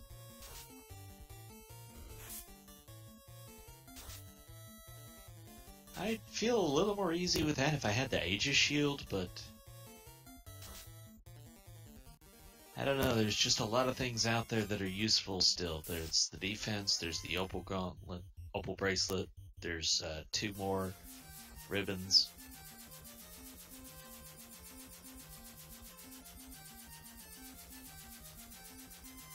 Yeah, as I'm pointing out, we haven't seen many enemy skill spells yet. Yeah, there's a few missing. We haven't seen Thunder, we haven't seen, obviously, Nuclear or anything like that, but it looks like Quicklit just finished up his grind. I couldn't see what his level was. He's got about 700 hit points right now. Yeah, we haven't seen a lot of the deadly spells, that's true. We have seen a lot of the instant, like the Death Touch, Stone Touch stuff, but that's not quite the same. Alright, Split Punched is gonna pillage the Mirage Tower, so we'll see what he finds here. He's rewarded with the Opal Bracelet. And that is definitely a reward.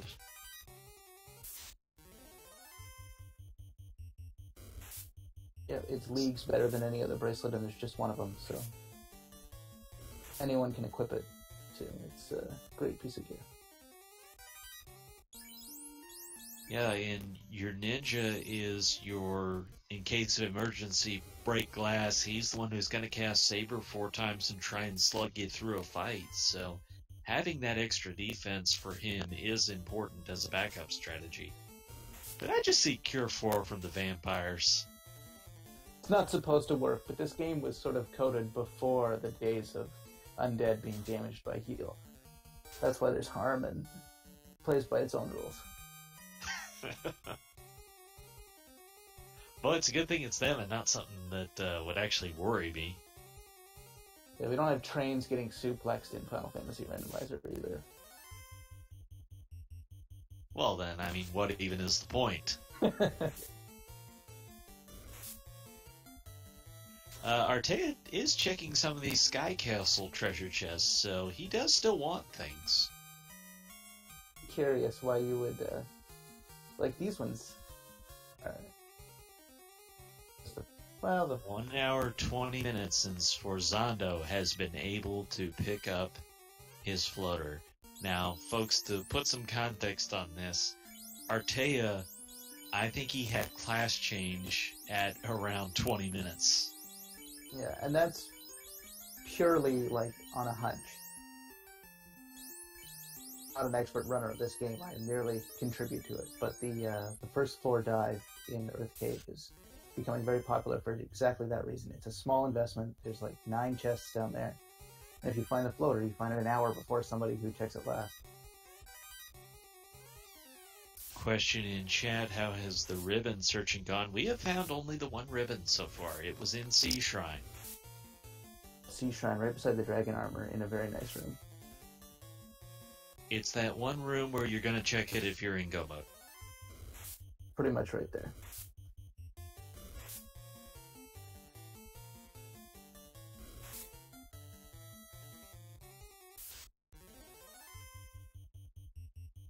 So chat saying we didn't see the power gauntlet. I'm not sure who got that, but I think it was Artea. And he's the only one that has checked chests that Split Punched hasn't, so if anyone hasn't, it's got to be him. Well, Split Punch checked the first 2 floors of Mirage, so it could have happened, and I missed it due to a skip. So I wasn't sure, but it would have to be one of the 2 of them. Yeah.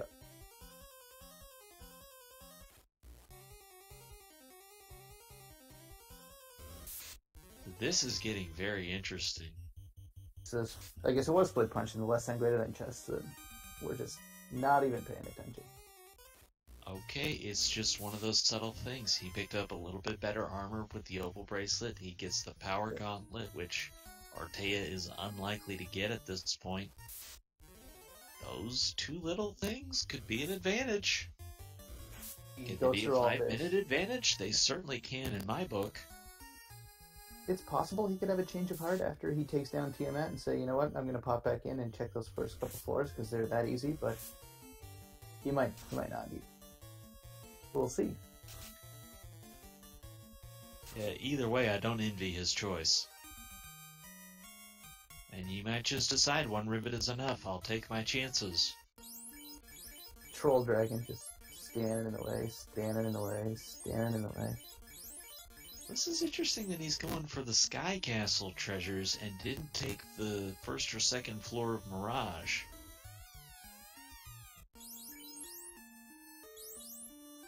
Madness or brilliance?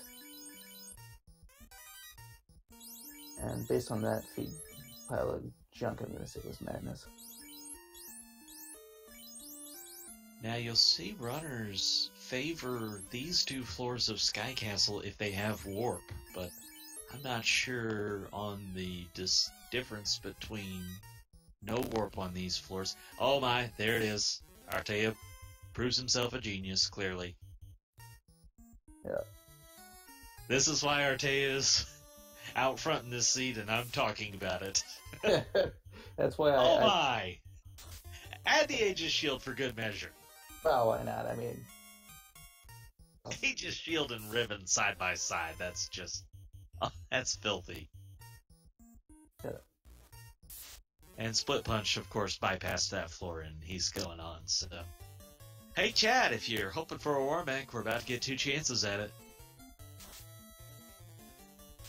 Hoping for a Warmech. This is the time where you go, Warmech, hype!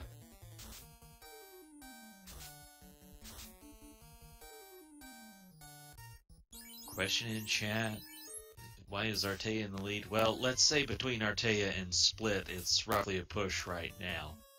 And that is just really good routing decisions early on. They went to that first floor of Earth Cave, they picked up Floater, and that made a world of difference. Yeah, no, Split is ahead because he has an extra Orblet. I meant ahead in this particular dungeon. He's the one that was going to cross the Warmech floor first. Or maybe not.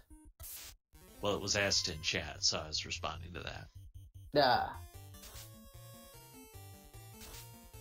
But yeah, you're right. When you add the fiends as well, Split has done a tremendous job.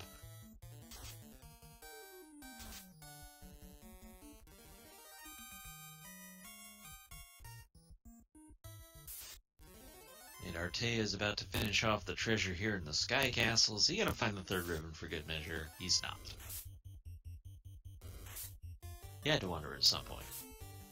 Yeah, those 4 chests there, people often poke their head into because they're so close to the portal up. Whatever the heck those are in the Sky Castle. Oh, late bridge encounter, but no Warmech. So what's your favorite strategy for Tiamat, and why is he casting Bane? Because poison smoke kills everyone. Secondhand smoke is no joke. Or just shattering him into pieces, because it sounds good. A chance to shatter him into pieces. Going for the Quad X. That's interesting, and it will work. So for those of you Quad X fans, there you go. Tiamat goes down. Level 25 for his party. Well, we know he had 1 HP left when he cast it, but yeah, he's dead. He's dead in a very fashionable way. And again, if you want to get into some of the more advanced aspects of this game, there was discussion about Quad X, and you can work out what the maximum possible hit points of a Fiend is, and easily work out when you've got him where he has to be under 300 HP. Because there is a maximum they can get to with the scaling, so if you know the vanilla numbers, you can use Quad X very effectively. And if Final Fantasy is new to you and you're wondering, can you actually use instant death attacks on bosses? The answer is yes. Have a chance of working 3 and 256 times or better. And in the case of Quad X, it kills anything under 300 health. So Split is out of there. We are soon to get a look at the Temple of Fiends Revisited. Artea, soon to get to that Tiamat fight. And again, he's just sticking with the 2-man strats for now. I'm not sure if that's going to be his plan the rest of the way or not.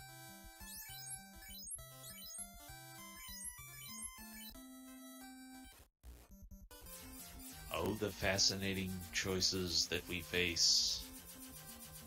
If you're wondering, we talk about unrunnable encounters sometimes. Most of the elemental enemies in this game are unrunnable. They guard treasure chests, and you have to kill them when you run into them. But the heirs are the lone exception. And it's easy to remember, if you're new to running this game, that everything on that corridor where you can fight Warmechs, everything is runnable, including Warmech. But nobody runs away from Warmech. Artea has finished off Tiamat, the Fiend of Air, quite quickly. He is well armed and well leveled to do the job. Does it? And he will move on. Question in chat, what does Split Punched fear here? Now, with his hit points, he's gonna be able to stand up to a lot, so a single nuke is not gonna be that bad. What I think might honestly be the worst troll possible to him would be a slow. If his party gets zapped with a slow, he does not have a good backup plan for it. Yeah, he's got a pretty tanky party with pretty solid gear, so it's gonna take a lot to kill him. But if something stops him from damaging them, and slow is one of those things.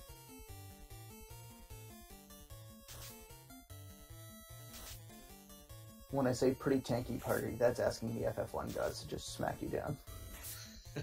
Split Punch. Well, you said it about somebody else's party, not your own, so that's okay.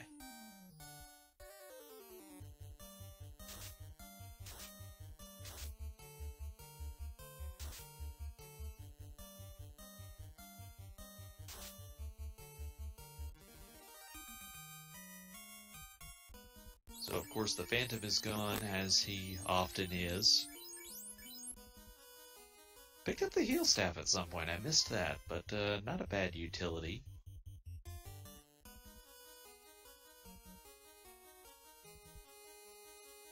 And just to finish the thought I was working on, I don't think a singular nuke is that scary.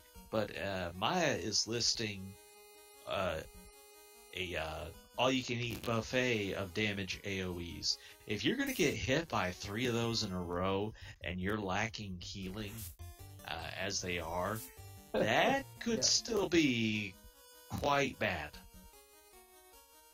Yeah, the only truly effective healing at this point, unless you're splitting hairs, is something like Cure 4, maybe Heal 3. And the FFR just grind through your health with the powerful attacks like Duke and Nuclear and so on. So you're hanging on for dear life if you're healing with those spells.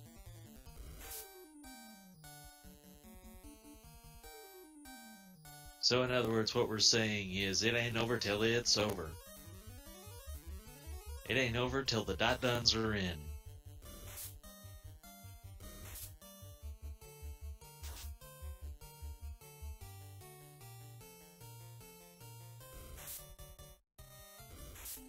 Because meanwhile, over there, Quicklit invested a whole lot of time into leveling up that black belt, and depending on the Temple of Fiends, that might cause you to get through a whole lot faster.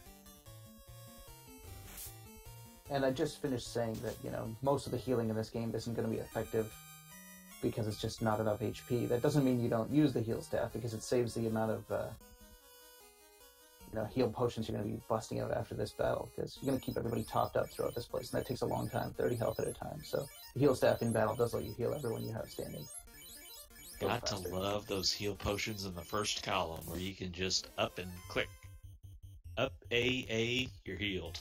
Brilliant. And Split Punch has done a good job of keeping things like, he's got 1 tent, and if you're wondering why does he have 1 tent, that's so that if he needs to, before he went into TOFR, he could use it to make that spot in his inventory disappear to shuffle the heal 1 space over. So he was always kind of planning, I bet, in mind, what key items do I have, where does that push the heal potion, and what can I do to get it on the left column. One of those subtle little things, but it can make such a difference for you. So we saw Lit 2 out of Lich, but nothing too scary. There's good news and bad news in that. About to get a look at Carry 2.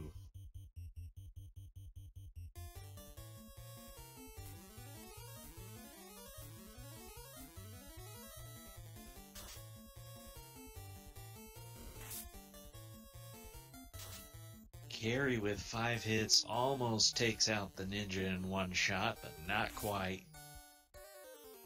If any, that's almost what he wants, He's not too worried about the ninja, he's using him to fire up a heal staff at the start. He's got life too, in the... It looks like this Carry has got some absorb. She's taking the hits, but not a lot of damage.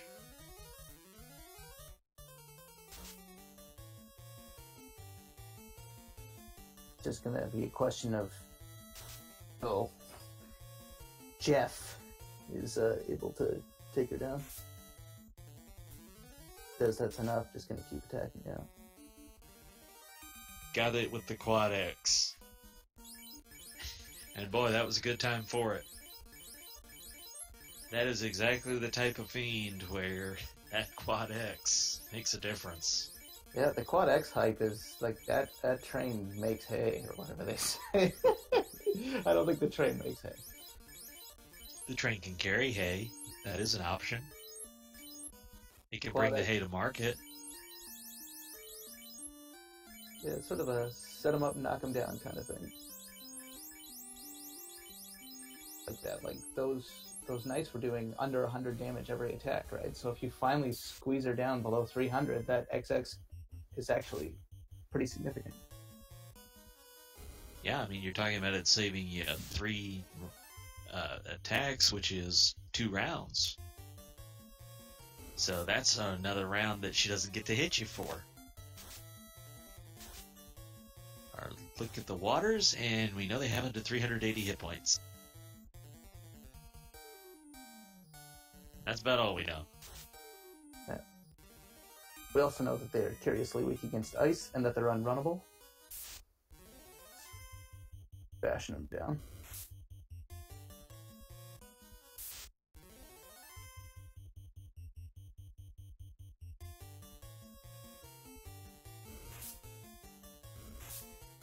So we are about to get... And that was something... That Artia is now working his way down to FFR as well. Arte with a little bit higher levels. Don't think he has... He didn't get the Power Gauntlet. He did get the Ribbon, so... Interesting little trade-off there. And once again, another set of unrunnable waters that away with ice and with fade. Also very interesting that Split didn't hug the wall. And that's important because it doesn't increment your encounter. So when Artea gets there, just hugging that wall could save him a fight. And another unrunnable fight as Split Punch is having some brutal luck with all the waters. That assumes they're on the same encounter rate, and I'm not sure because I didn't see whether or not they reset. I just meant in Split Punch case he might have. He did. Wow, these waters though. Yeah, he's like knee deep on this floor of TOFR at this point. This tells me that if I wipe, it would be good to change my encounters somehow. I might take a few on the overworld before I go into Temple of Fiends and move these fights off this floor. But for right now, you're committed. That's just something. Those spells that you in the run that you forget to plan B. To be tough enough to tank all those fades and ices, so he's burning through charges too. The good news is, I think that he's made it to the end. Well, but his heal supply is dwindling. He's down in the 30s now, and still has, oh by the way, Kraken to go through. Does he have heal 2s? Life 2, because Life 2 is the greatest of all cure spells. It does, but you have to both lose the party member and live. It looks like Dano might be coming back to play. So, Kraken gets a new, what do you call the dummy that they practice on? Huh. Training dummy? I don't know. I don't know what to call him, but that's about all Dano's gonna do. Dead since the last time Garland walked the earth. He wakes up, he's like, guys, where am I? 7 hits for 400 damage against somebody with no armor is actually not the worst you could see. With the Invis 2s stacked on and a lot higher hit points and armor. I don't know, that was absolutely spectacular. Keeping a level 1 guy dead the entire game, only to bring him back to get one-shotted by Kraken 2, I think that was wonderful. Yeah, I don't think this Kraken is actually going to be too scary, though. I mean, the number looks big and impressive against the level 1, but when you factor in the no armor... Sure. And all those evades on now... I just feel a bit bad for Dano. Artea, on the other hand, did do the Life 2, his greatest heal spell. Killed Bert, I think, and then had Adam bring him back. Just a construction crew over there. Kraken is down. Split Punched is on to the air floor. Looks like he's able to do this possibly all the way to Tiamat without an encounter. Artea takes down Lich. He got nuked by Lich, so that's one of the nukes taken care of. It didn't do too much to him, a couple hundred, but he was able to finish him off after that. Alright, Split didn't see that, so he doesn't know where that nuke is and has to worry it could still be out here.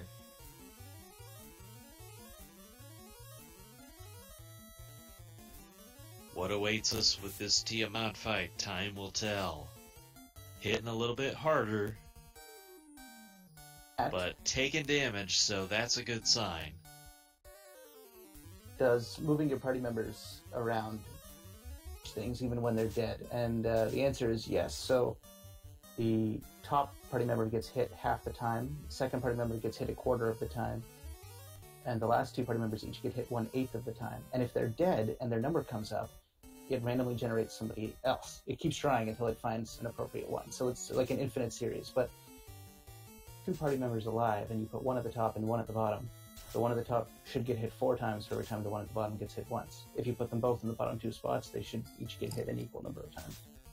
Wow, the hit points on this Tiamat, he was close to being pretty bad. He took a lot of damage. By the way, we have unfortunately lost another runner. Sun's Out, Guns Out has withdrawn from this race. Tiamat had low absorb, but he had a lot of hit points. And if he had wrapped around to another nuke, that could have been bad. Oh, by the way, the worms have fired 3. Yeah. So Split Punched is rolling with the Life 2 is best cure spell strat as well. With Death here. Yeah, I think that makes a lot of sense. Yeah. Play, and it right is something. The monsters do your job for you. Yeah. Remember, one night, stick him at the back, move the guy you want dead up to the top. Doesn't take long, he's dead, and then Bob's your uncle. Did you say Bob's your uncle? I did. Okay, just making sure I heard that right.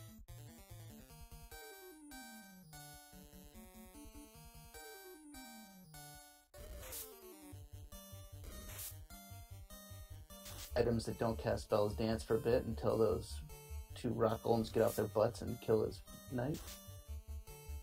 Done? Right, so what will Artea's trek through here get? This was some extra time invested for Split Punched, and again, Split Punch didn't quite optimize his route through that water floor, so there was time to make up for Artea, but he does still have 2 fiends to get through. Split Punch needed his hip waders for that water floor. That was ridiculous. Having said that, he is now on the Chaos fight. And wisely going through this, never shortchange your preparation for Chaos. You're not often going to lose a race by 3 or 4 seconds to Chaos and where you didn't check your equipment. Yeah, in the history of the races that I've watched anyways, it's pretty rare that 2 people are even fighting Chaos at exactly the same time. It can happen. To take the extra 5 seconds and make sure you actually did equip that ribbon. You didn't just trade it and leave it unequipped.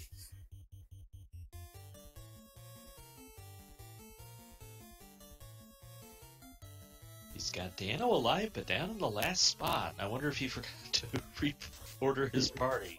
Did he give him something to cast? Fire 3 is going to take care of Dano, though. Poor Dano. He was a brave warrior. I mean, let's be honest. Live, he faced Kraken 2 and Chaos himself.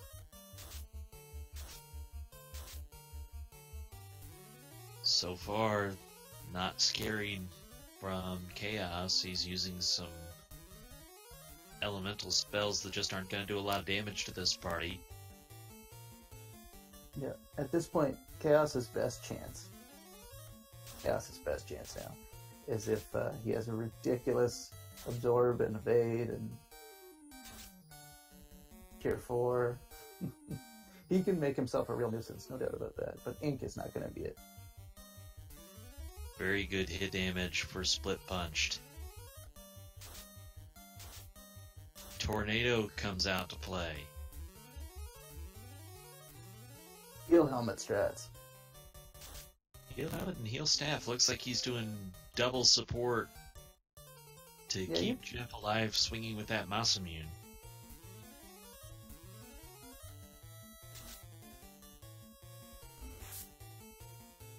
Over 400 on both fighters now, so I think he's feeling safe against a nuke and going back to damage strats. Yeah, when you don't have any big heals, you can't let your health even get low. You gotta be pretty proactive with the heals if you're gonna play that way. And it looks like he is, and it looks like it's working, so nothing to do.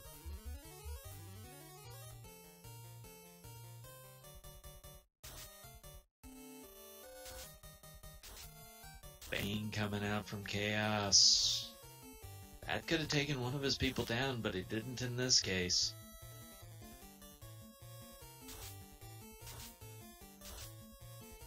Yeah, nothing makes you clench a bit like seeing those instant death strats from the Chaos, because even with the ribbons, they always get that 3 in 256 chance, and it's pretty much happened to everyone. And GG to Split Punched. SRL time, 1 hour 45 minutes.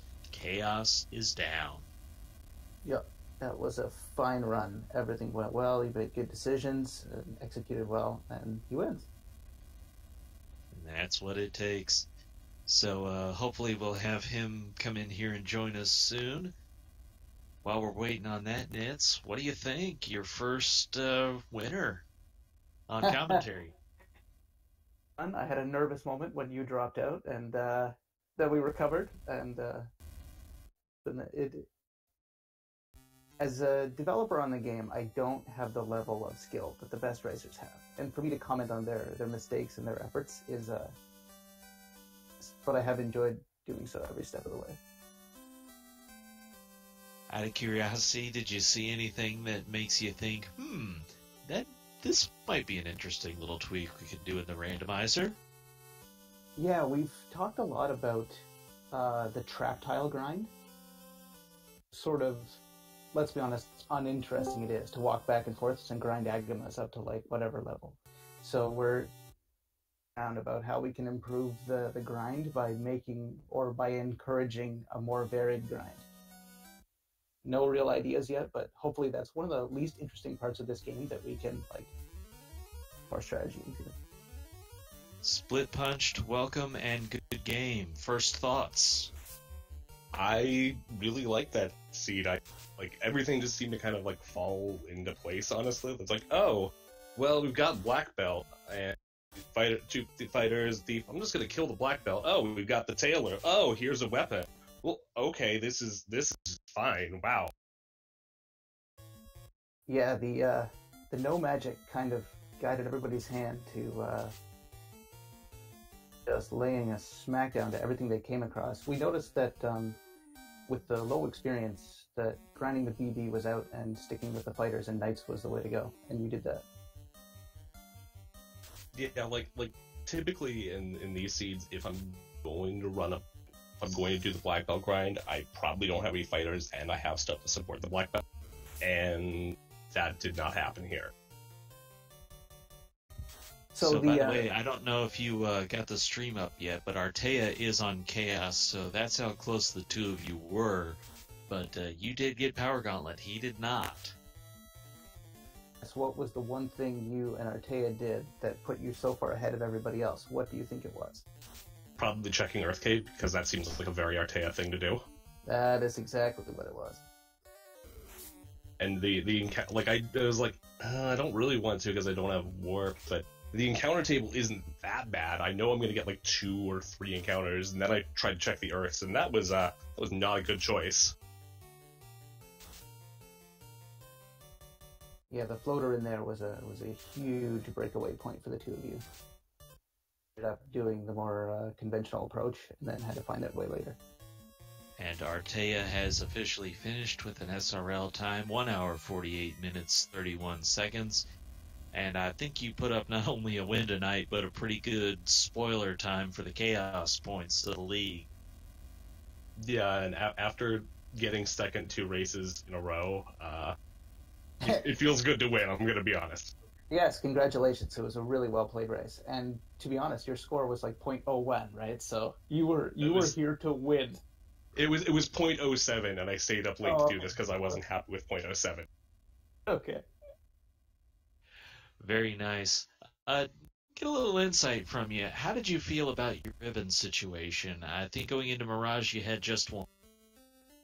I still kind of wanted to check, like I wasn't going to check the out-of-the-way stuff in, like, the second floor without like, warp or something, because that's a pain. But like I was like, I'm going to go check the third floor. You know, there's a bunch of chests there in an area. I'm going to go check the right side. Oh, there's the Aegis Shield and Ribbon. Okay, done. Bye. I probably would have checked the other areas on the third floor if I hadn't gotten the Aegis Shield and the Ribbon right in a row. But once I had that, what else would I want? Those are pretty good finds.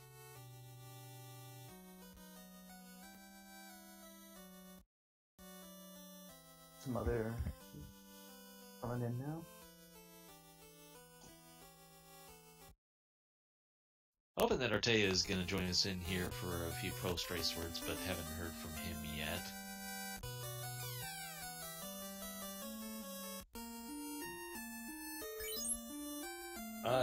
I'm going to bounce though, only because, like I said, I did stay up late 8 midnight here, and I have to work in the morning. So, all right, we appreciate it, and again, GG to you. Very well played tonight. Thank you. Have a great night here. All right, well, we have a few other racers who've decided that they're not going to continue on, perhaps in part based on where they were to this one, and Artea should be joining us in a little bit, not right away. This is one of those situations where you look at it, and if you say, hey, it's going to take me 20 minutes just to get to Temple of Fiends, then maybe it's a situation where you decide you don't want to finish this one out. Yeah, his time in the 140s means that if you take, 2.5 hours, you're not putting up a very good score. Yeah, you might already have, you got a better shot tomorrow, or you might even have a better score for some other people at the top.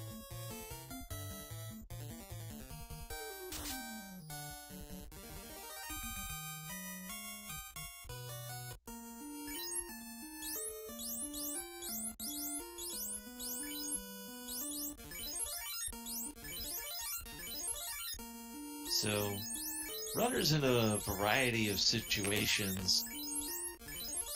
I think Sforzando is probably the furthest along of everyone that we still have running, but Quicklit is probably in the best position to finish quickly because he has already done his grind.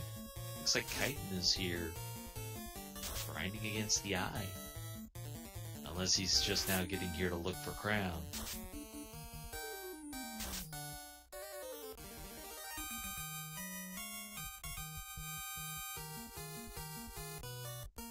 Yeah, this was a bit of a choose-your-grind kind of situation, where there was definitely a few different ways you could do it, especially with the ninja having Saber, and good old trusty black belt.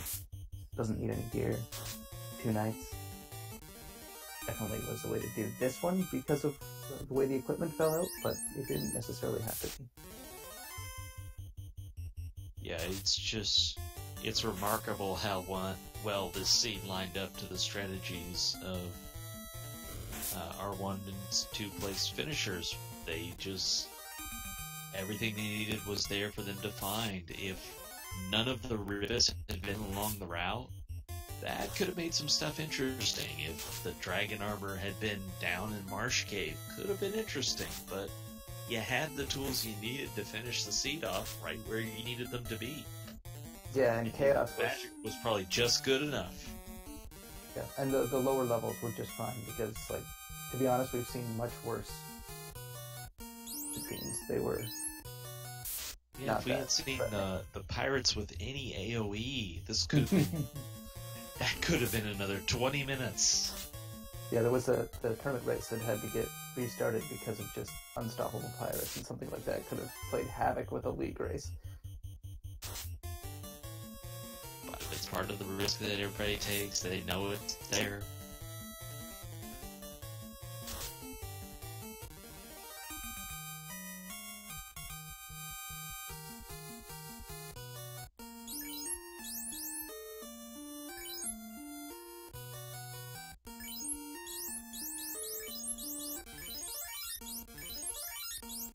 Question from the Question in chat: where was the slab at? The slab was in Volcano guarded with the Red Dragon. Yeah, the old Red Dragon chest. You kind of have to check. It's really out of the way chest in fire, and there it was. It's not even that far out of the way. It's just guarded by 2 trap tiles. It looks like Ed Figaro has just finished. He is our third place finisher with a time of 1:4:39. So, I was just checking on some of our other runners and saw he's gas, and all of a sudden he's done.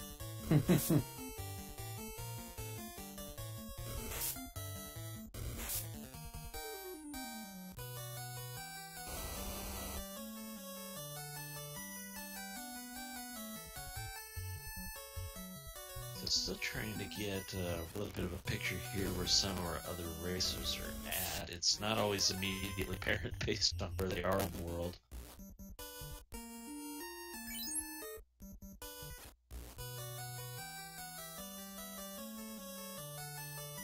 Terralyn is in the Mirage Tower. That looks to be Fiend number 3 of 4. I imagine Earth Cave is the last one, though. Mm-hmm.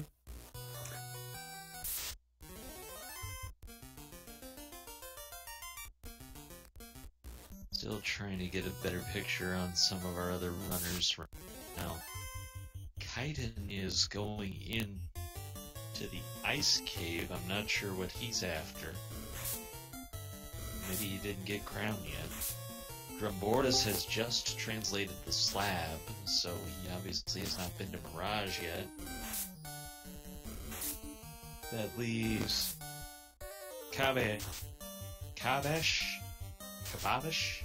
quite sure how to say that. Who's about to go into Sea Shrine.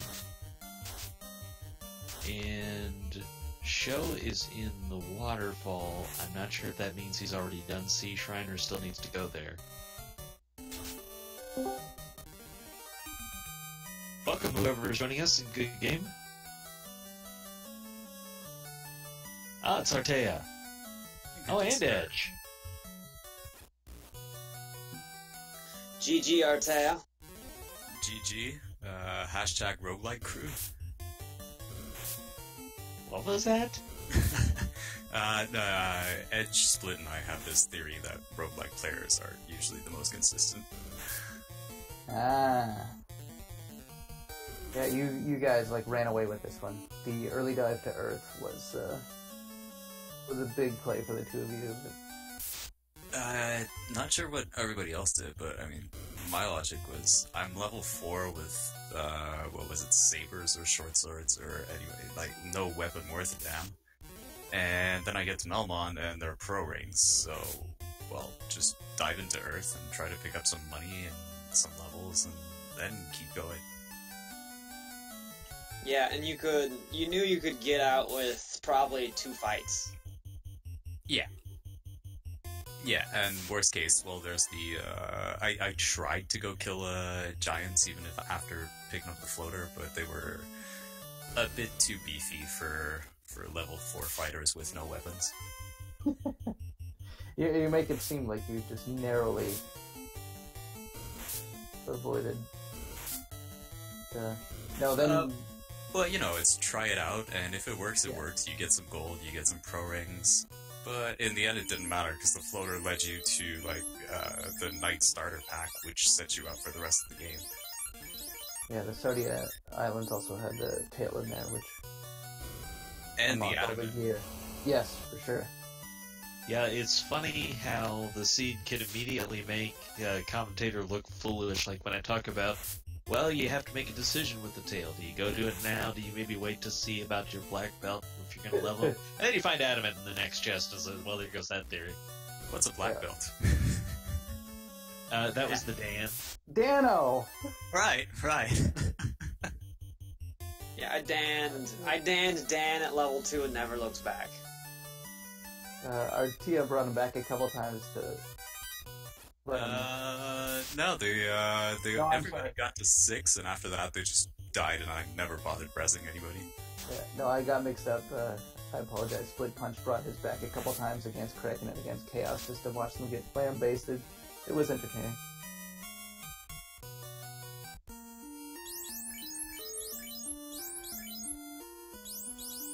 I lost some time grinding on fires up to 15 because I bought all my spells and I'm like, I want a charge of Exit and Fade. That would be really, really nice. And my grind of choice was fires on the way out of the top floor of Volcano, and that wasn't very efficient. Yeah, Artea, can you talk about what you did to grind? I stocked up on protein. Basically, I checked Cardia, and then I went around and collected spells for everybody, even the thief that I never even bothered resing. And after that, I was heading over to Ordeals, and Tyro was the first group, and I have an Adamant, so... I mean, with Excal, grinding Tyros is really, really efficient.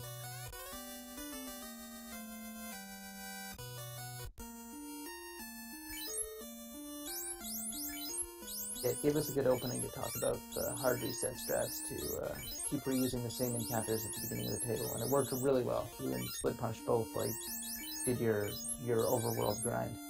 Yep. Which was... And since we got the tail at such a low level, the Knights had 4 charges of Fate really early, and after that you just didn't need anybody else. Did you ever find a ribbon? Yeah. Actually, what probably cost me first is I went shopping for a second one in Sky. You missed it. There was one on the bottom floor, or the second floor of Sky, that I think you missed out on. Yeah, I missed that one.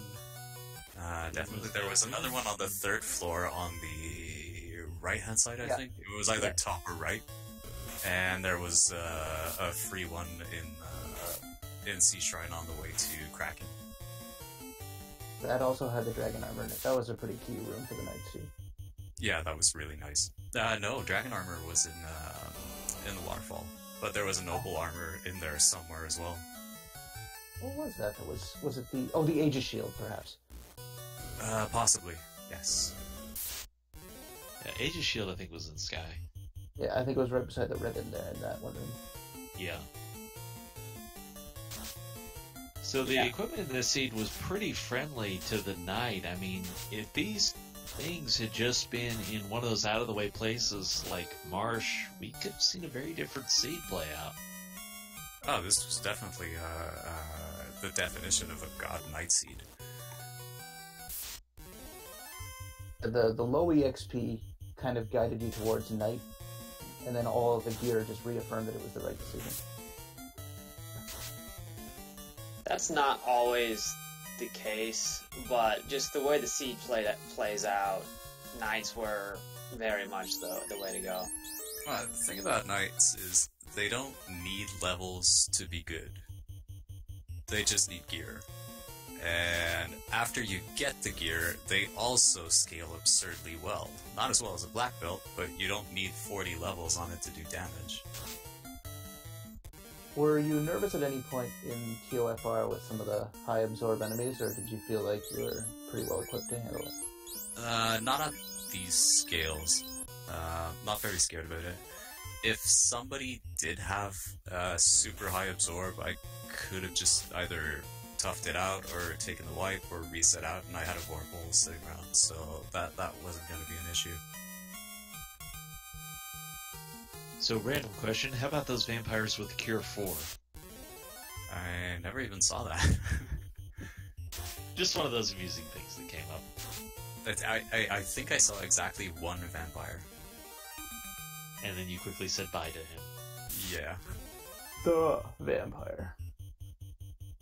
He's the one that ravaged the town of Melmond, and I mean it's still ravaged to this day.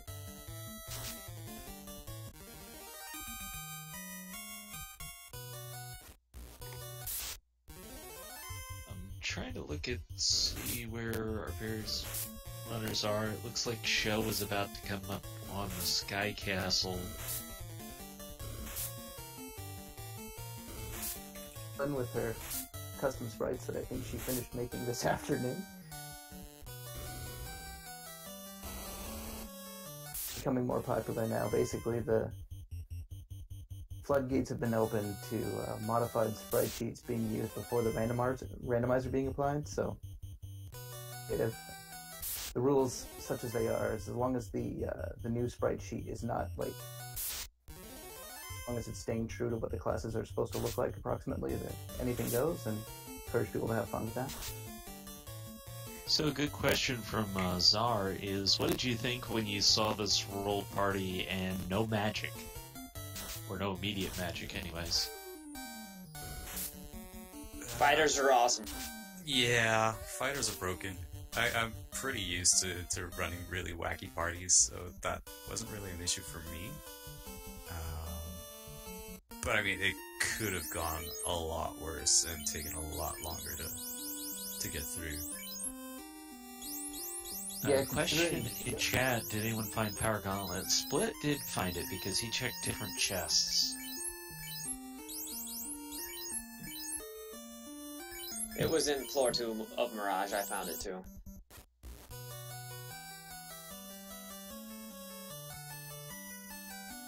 Yeah, Artia, I wanted to ask, why did you make the decision to skip the first 2 floors of Mirage, but then actually more thoroughly go through the Sky Castle?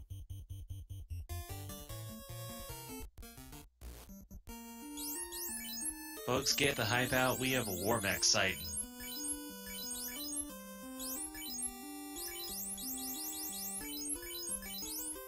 And Zap downs his knight. He's got a solo black belt the rest of the way. At least for Sky Castle. Oh my. Oh, but it's a 45 Yeah, now. yeah. Black belt, so rip Tiamat. The good old-fashioned, like, black belt that has 900 health. For when you absolutely, positively have to kill every last person in that room. So, Artea, was curious about the decision of which chests you checked. You didn't pick the ones that were closer together in Mirage. You went to those ones that people will often check with Warp, but no access to Warp.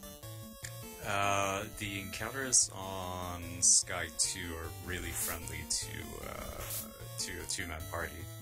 With, like, no AoE, Mirage encounters aren't very fun. Especially, like, I hadn't seen vampires or what they had, and they usually hit, like, trucks, so you want to avoid those guys. And then you have the mummy encounters, and it's large packs of enemies that I really didn't feel like dealing with.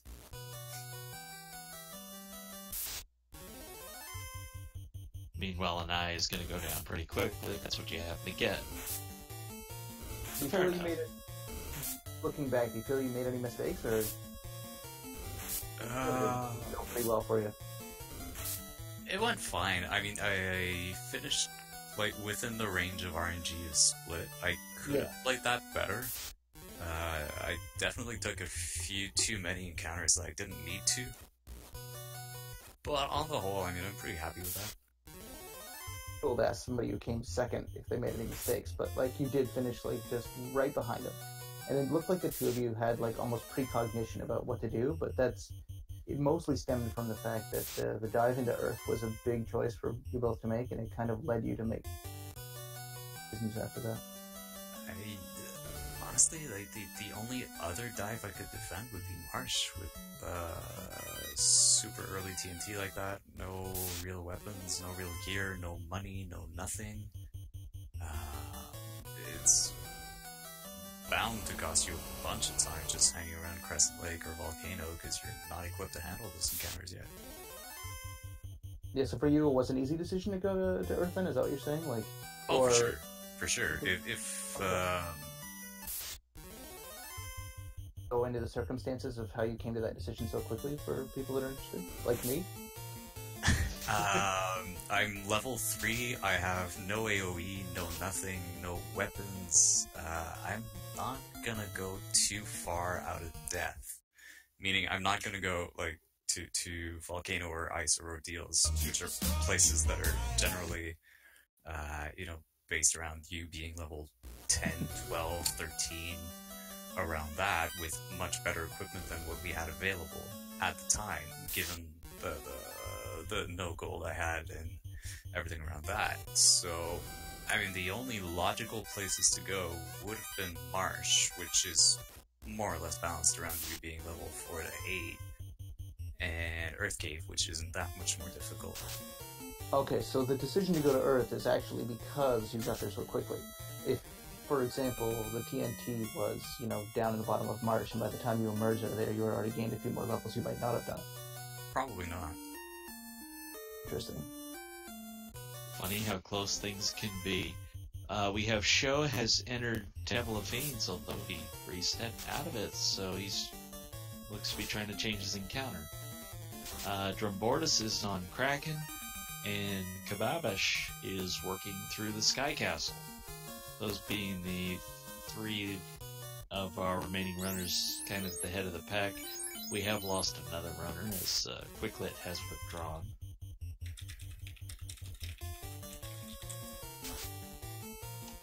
I made a big mistake when I went to Mermaids and then didn't finish Sea Shrine.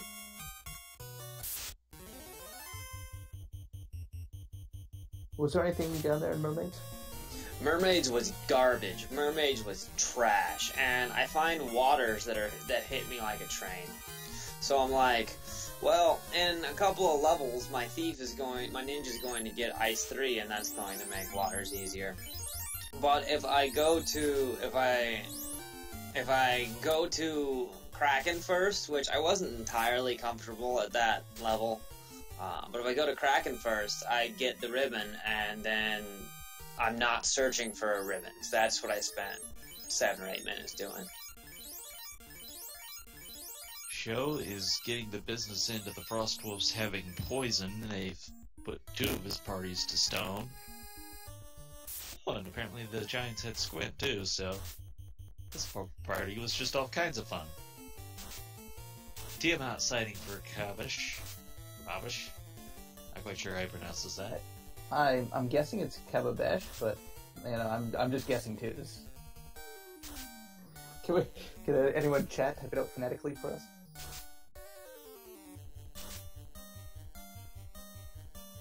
Actually, I'm curious if Sho is going to revive those people or leave them as statues, and apparently statues it is. He's probably gonna soft them right before either Carry or Kraken. Yeah, I would think Kraken, and then you don't have to heal him, and with that 45 black belt, he's not exactly worried about much. Exactly, and the last thing you want is for them to die early, which is very likely at this point.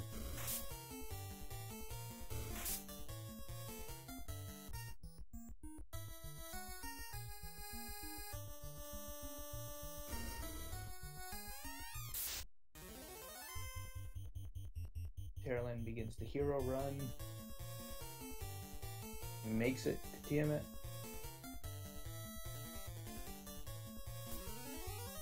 The heroine run, I suppose. Does not sound great. Kappa. The Bash is silent. Thank you, Intriguero. I'm sure that's...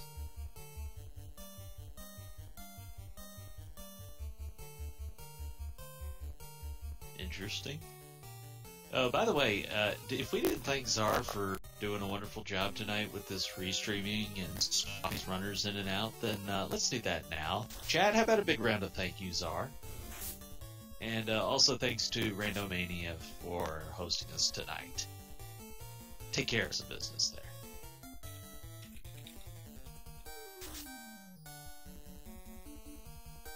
So Kaba, as we're being told it is pronounced now, is working on a pack of poison dragons, getting through this Temple of Fiends. Sho is a little bit further along in the Temple of Fiends.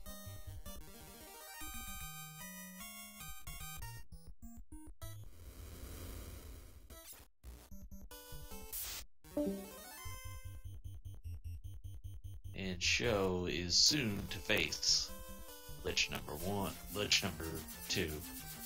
Hey, it's 1:30 a.m. I'm tired. Lich number whatever, line up. The Lich had nuke, but other than that, probably not enough health to be much of a concern.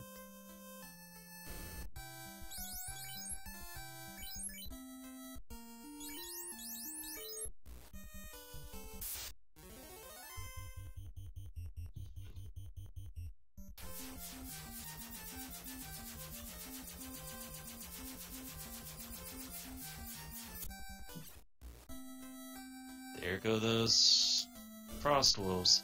3 party members turned to stone, so I'm guessing Kaba only has the one ribbon. And this is going to take a while to slug through this.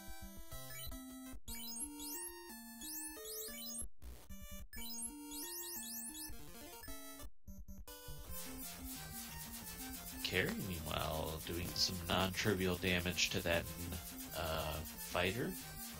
And then Show doing some non-trivial damage to Carrie, punched for 1,000. So this is interesting. No class change for Show, which means no life.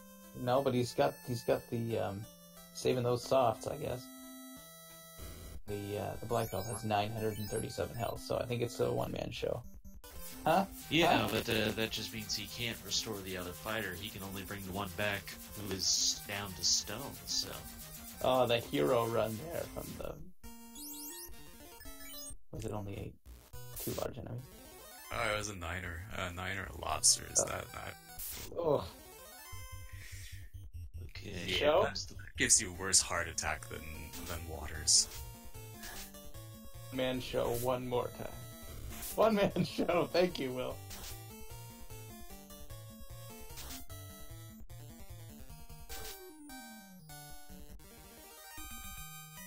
Got the white shirt in play, though, so that'll help defend. You don't want that Kraken to do all kinds of nasty damage.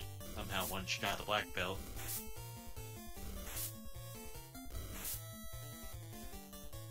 I don't remember where the opal bracelet was, but I don't think it was free. Drumbordus lays waste to everybody's favorite trap tile, the blue dragon.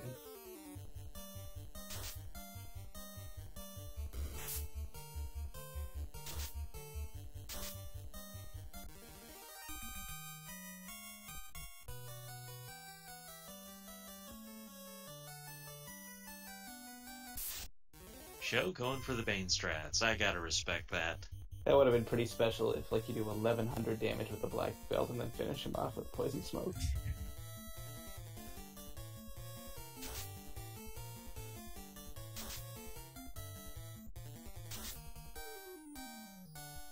So Tiamat did have nuke, and that thief is gone. So Show's got 2 party members to get through chaos. Drumbordus just hot-footing it through the Sky Castle, skipping all the... He's going to make a hero run for Tiamat himself.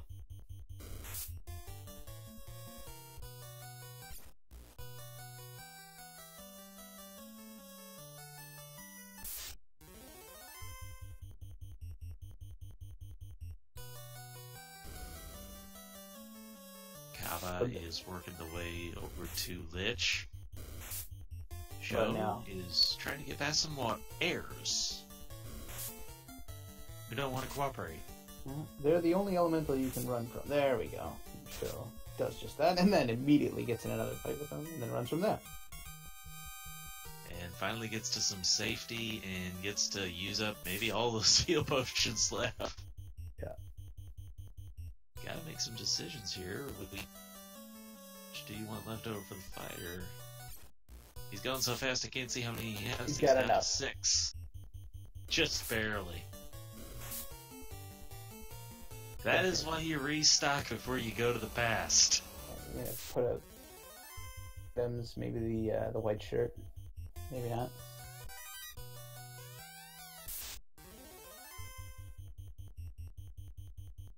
Apparently Lich had nuclear. Yep. I thought he had nuke, so slight Maybe difference. both. Oh, Or maybe maybe he had both? Oh wait, nuclear? No, he had. Yeah, that was nuclear on Kaba. So maybe he had both. maybe that was the mine that nobody stepped on, I guess. There's not much health on Lich too, so no matter what he's got, if you can kill him really fast, then it doesn't really matter. Well, when you have 700 max HP, you don't really care about nuke or nuclear, to be honest.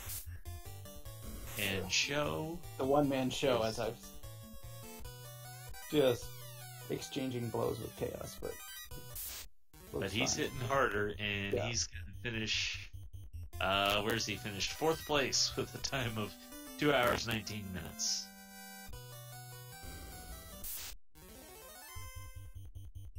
And he adds his comment to the chat that Files was the real winner.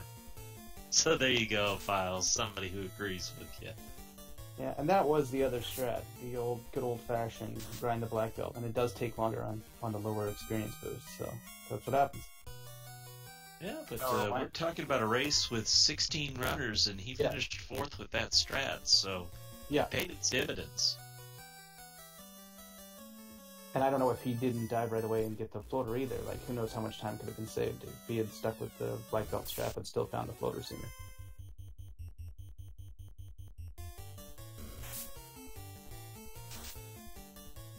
Well, gentlemen, I think I've about reached my limit.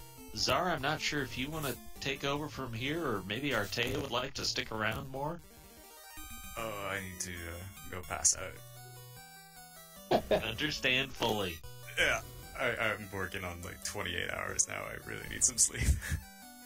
Alright, well, thank you for joining us, Artea. It looks like Zara is going to take over, so everybody, you got that to get hype about. I'll say thanks again to everybody for watching. Show some love to the runners. They put on a great show for us tonight. And good night, everybody. And thank you, Trinket. Yes, I want to thank you for pleasure. helping me walk through my first commentary. This was fun. I hope to do it again. And you actually took a lot of the stress off for me, so that's great. Thanks a lot. All right. Have a great night.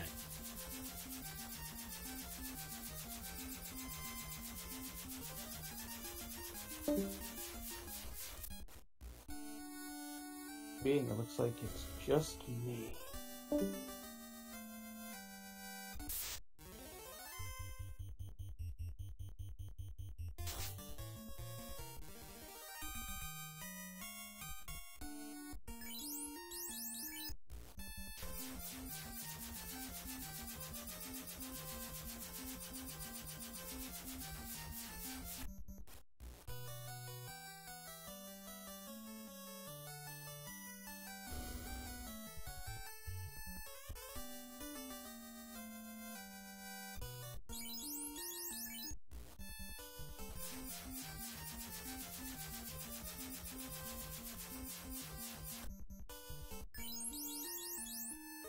Yeah,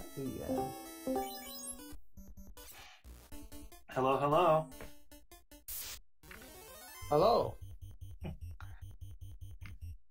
Super bad times for my end. This was an interesting seed for sure.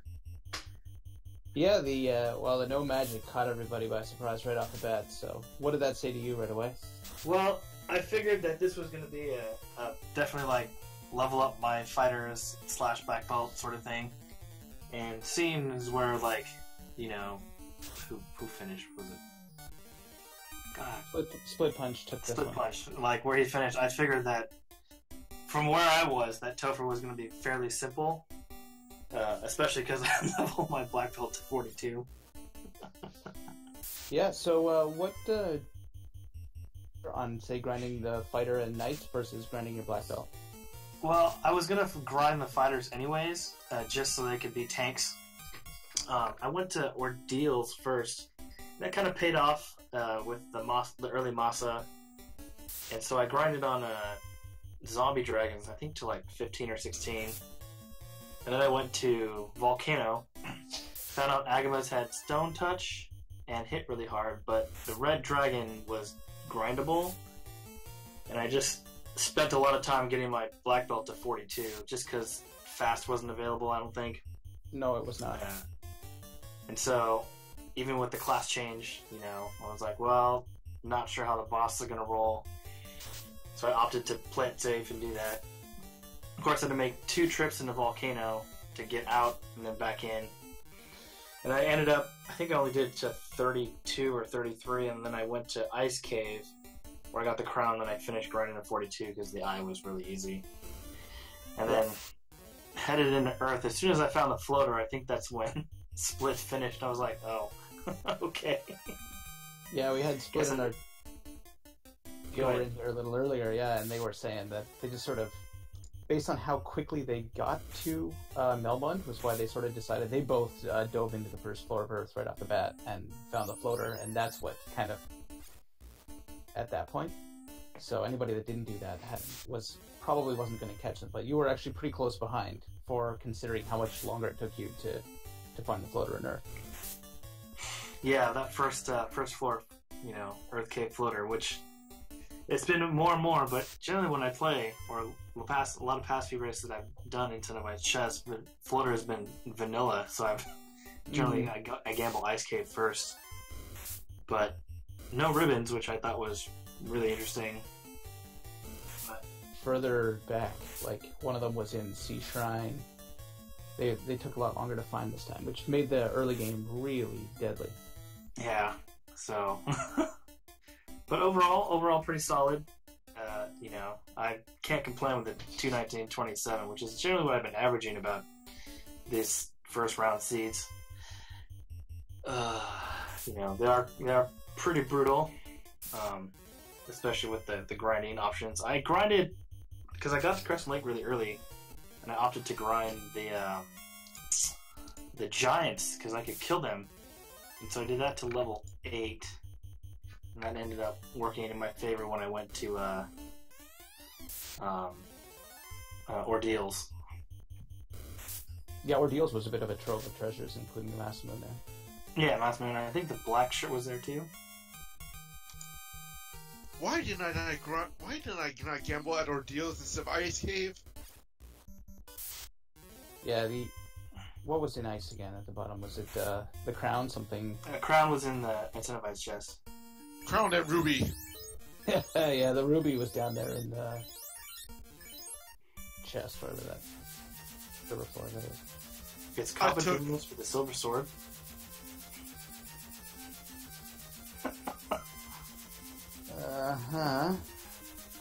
I took too many wipes at ice. Yeah, ice. Well, the race hit pretty hard, and I was glad I went in there at level 32 because I could survive it for the most part. And Kaba wiping. Chaos left it. Right back in QFR again. Oh, he class changed. Yeah, wow. most. Where was the tail? I don't. It was right beside Bahamut, pretty much, like one island over. Yeah, I took Cardia Islands way early, so I knew Tail was there. Okay. In fact, was adamant in the same room, pretty much. So people that found it kind of made the class change right away, and usually stuck with Knights the rest of the way. Okay. Yeah, that which would have been awesome because Knights had life 2, or could lend life 2. And they have Invis 2 as well, so I was like, it was golden for the Knights. Really good promotion seed if you managed to find the tail in Cardia. Yeah, once I saw like that, Split Punch had finished, I was like, well, it can't be too brutal if he's done already, and I'm assuming he went with just like he did the 2-fighter grind, like killed off the black belt and ninja or thief early, and probably grinded those two. We were guessing that's what he was going to do, and that's what Artea did, but Split Punch actually kept his ninja alive the whole time. Oh, well, which probably gave him a lot of runs later in the game, which was probably good.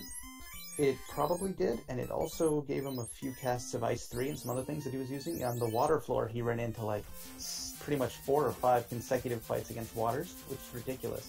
Okay, because I had a pretty free water floor, which was lucky, I guess. This was awful, and he was just plowing through it with like charges of Fade and Ice 3. So. Oh yeah, they'll do it. Yeah, just a cool picture, yeah.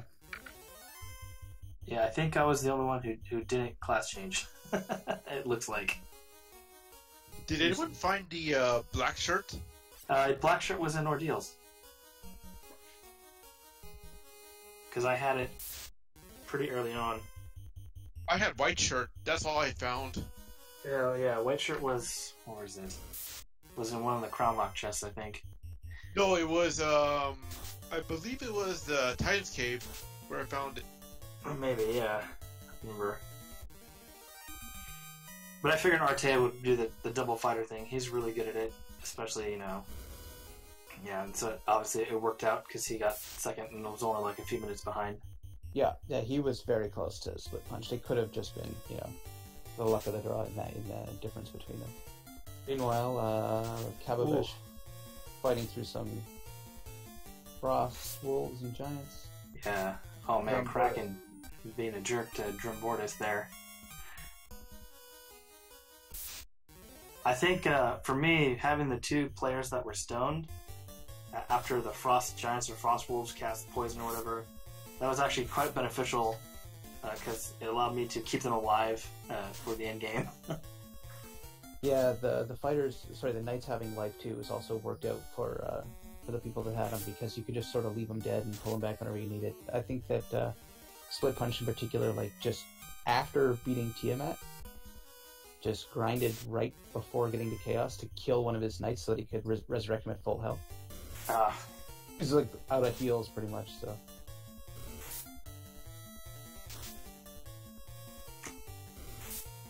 And here Drumbordist using Saber on his... Oh no, you thought about it, but you didn't. Oh yeah, man. I'm glad I left the white shirt on the fighter that I did because when I brought that fighter back to life, that person had the white shirt. I didn't want to look at my armor menu because I didn't want it to go back to, resort. Oh man, Trump getting hit with the nuke. No. Oh, he's not like. No, that's not a high level black belt. This could be curtains. And if my black belt wasn't high enough, like if it wasn't 46, like where I was, I would have probably not beaten Chaos. I was actually thinking of grinding to 250 during the ice cave because I was way behind. Had you not killed the fiend yet? No fiends at all, man. I was getting wrecked at every freaking spot possible. Oh, that is rough.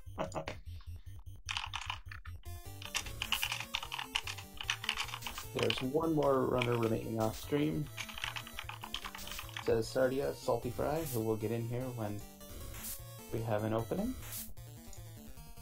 Fish beats Lich 2 again and begins the descent.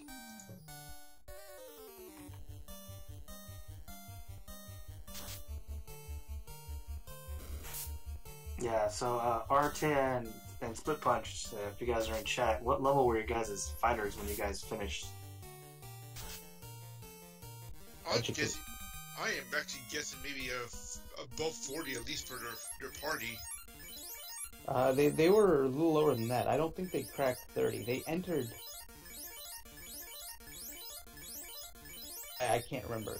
Late 30s? 30s. Okay. I don't recall them being that high, but he obviously would know better than I was.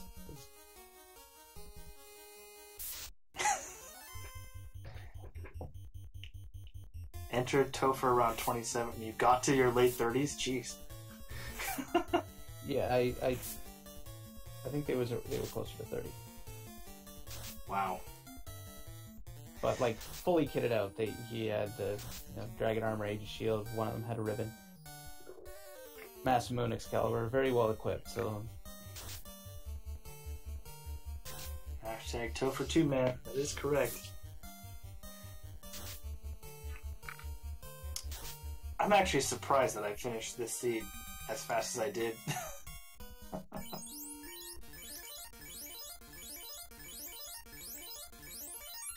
Oh man, Kyle running to waters.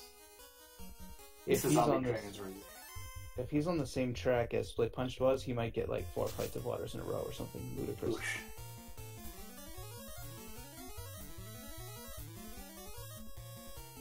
And Terland should be taking care of business with Lich.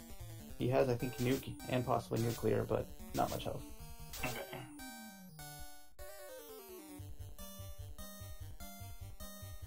There's nuclear. See, I never saw nuclear because I one-punched Lich. Yeah. And Lit 2.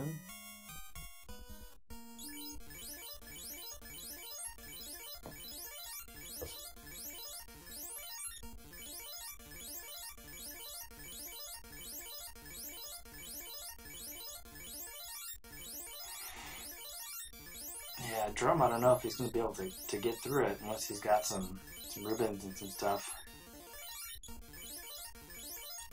Yeah, I haven't seen his armor menu, but like all of the gear was that a knight could ask for was fairly easy to find. So if he's been thorough, he's got everything he could ask for. Yeah. Pesky unrunnables were the bane of this seed. Like there's just not much AoE. Yeah, and that's what also prompted me to grind to 42 was like just the fact that I didn't have any AoE items other than like the black shirt. But yeah, I didn't check any of the free chests from the floor. I didn't go to Cardia, so I missed out on tail and all that stuff. So, oh well. It was Yeah, you not... finished. Go ahead, man. I was gonna say you finished quite well for not doing so, because like the adamant was there, and that's obviously a pretty big deal. And I mean the tail too, with all the life twos and all the magic. So Yeah, I just decided why not, you know, YOLO strats. An unstoppable black belt can never be overstated. Like it always works. It doesn't require anything. That's true. And if anyone, I don't know if I was on stream, but if anyone was watching me, I did kill a war mech who wrecked my party, but I killed him first. How bad was Warmech? Warmech got nuke off and killed most of my party, and he had about 2,500 hit points, because it took me 4 rounds to beat him, and I was doing about 600. So once I saw Warmech, I was like, well, he's probably going to murder off my party, but I'm going to kill him. And I ended up getting like 2 levels from it, so which was really cool. Kaba back to Tiamat again. See, he's leaving his thief dead. More like stoned. Stone, yeah, that too. Yeah. Well, now at least he got the white shirt off, which will be good. Oh, That nuke. Well, at least it didn't crit. it's taking a beating, but the black belt has tons of health and to spare. Yeah. And if he leveled high before he got the class change, then he has a lot of magic defense too, which is good. And that's it for Team 2. Of course, running into those high evade errors was really annoying after Tiamat. Yeah, and then right after that there was another fight of them, right? Yeah, but that one I had a chance to strike first, so I was able to run away. Oh, okay. So, alright, Kaba, round 2 with Chaos. Hopefully it'll heal up everything here.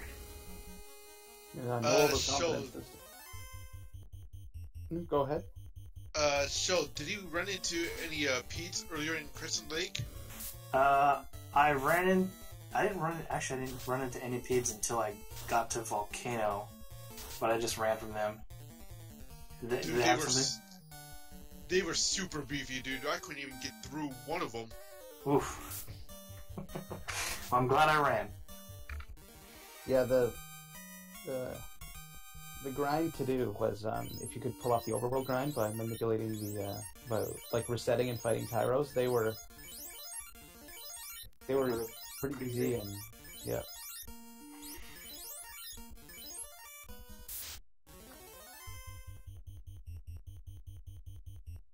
Yeah, I got lucky. Giants weren't terrible, so that's 8. But then, like once I found Masa, you know, I did the zombie dragon thing. That worked out pretty well. Kaba laying a beating on Chaos so far. Good. This is Kaba's first race in quite a while. Yeah, I know Kaba because he frequents the dev channel that is pretty much where I'm most active, right? So yeah. Kaba is, to me, is still one of the best runners. He was the one who helped me out when I started over a year ago. Him and a guy named Antler Swag, who talked to me back in October. But yeah, Kaba is definitely, like, for me, like strategy-wise, like execution-wise, even though he's not currently ranked one of the top, he was number 1 for a very long time. So he definitely knows his game. yes, and while the newer versions of the randomizer often add this and that, they don't change the core of the crux of the game, which is pretty much little bit of numbers has remained unchanged since its earlier versions. It's still very similar to the game that's being finished off in the tournament. Yeah. It was funny. Kaba was in my chat the other day, and Chaos down. Kappa wins. woo, GG Kaba. And I was doing something. I was doing a race, and even though I guess I'm sitting like number 4 in the SRL rankings, like he's like, once he mentioned like, well, you're one of the top racers now, so what do you think? I was like, I'm asking you for advice because you're Kaba. So when he said that, I was like, it's pretty nice. I was like, wow, I would never, I don't expect people to say that about me, but that was really cool that he did.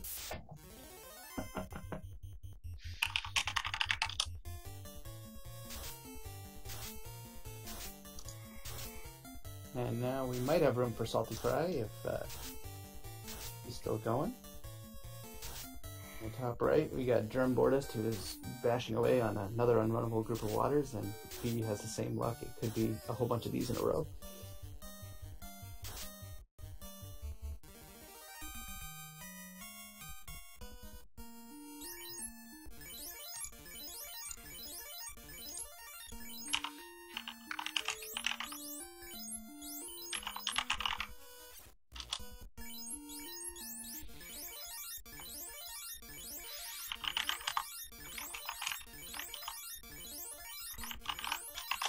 Carolyn's doing a final heal before taking on Chaos.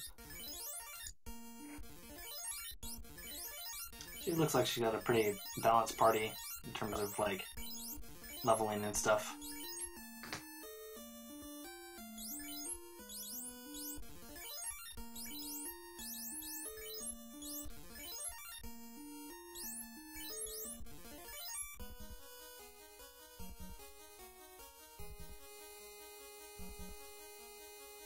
Massive endgame heal.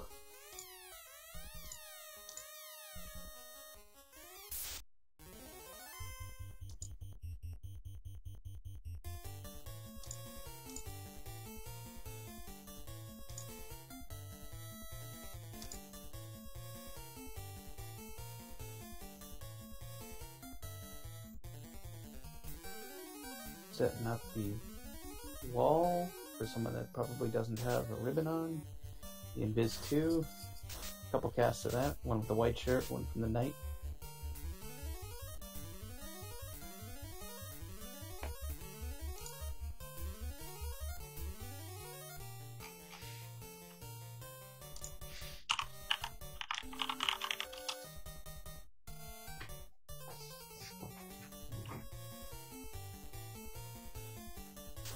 More Invis 2. Never hurts to be too careful. Most of this Chaos's attacks were actually not that bad. Although you can tell that to Kava. So I'm actually looking at the SRL leaderboard right now, and the 5 of us that have finished, Split Punched, Artea, Edge, Figaro, myself, and Kava, we're 3, 4, 5, 6, and 7 on the SRL leaderboards. That is quite a neat discovery for me, I guess. I don't know. I'm being nerdy. Who's first? Edge Figaro's number 3. I'm number 4. Split is 5. Art is 6, and Kaba is number 7. And who is actually leading it in second place? Done shot. So, in terms of SRL points, so it'll be kind of shuffled around after this race, I'm pretty sure. There's those Bane strats. Plus with a little bit of secondhand smoke. Oof. Salty Fry. I am kind of worried about Salty Fry's party since he's down to ninjas and fighters. Question is, what's the level of those fighters? They're doing pretty good damage on Tiamat. Bane strats win.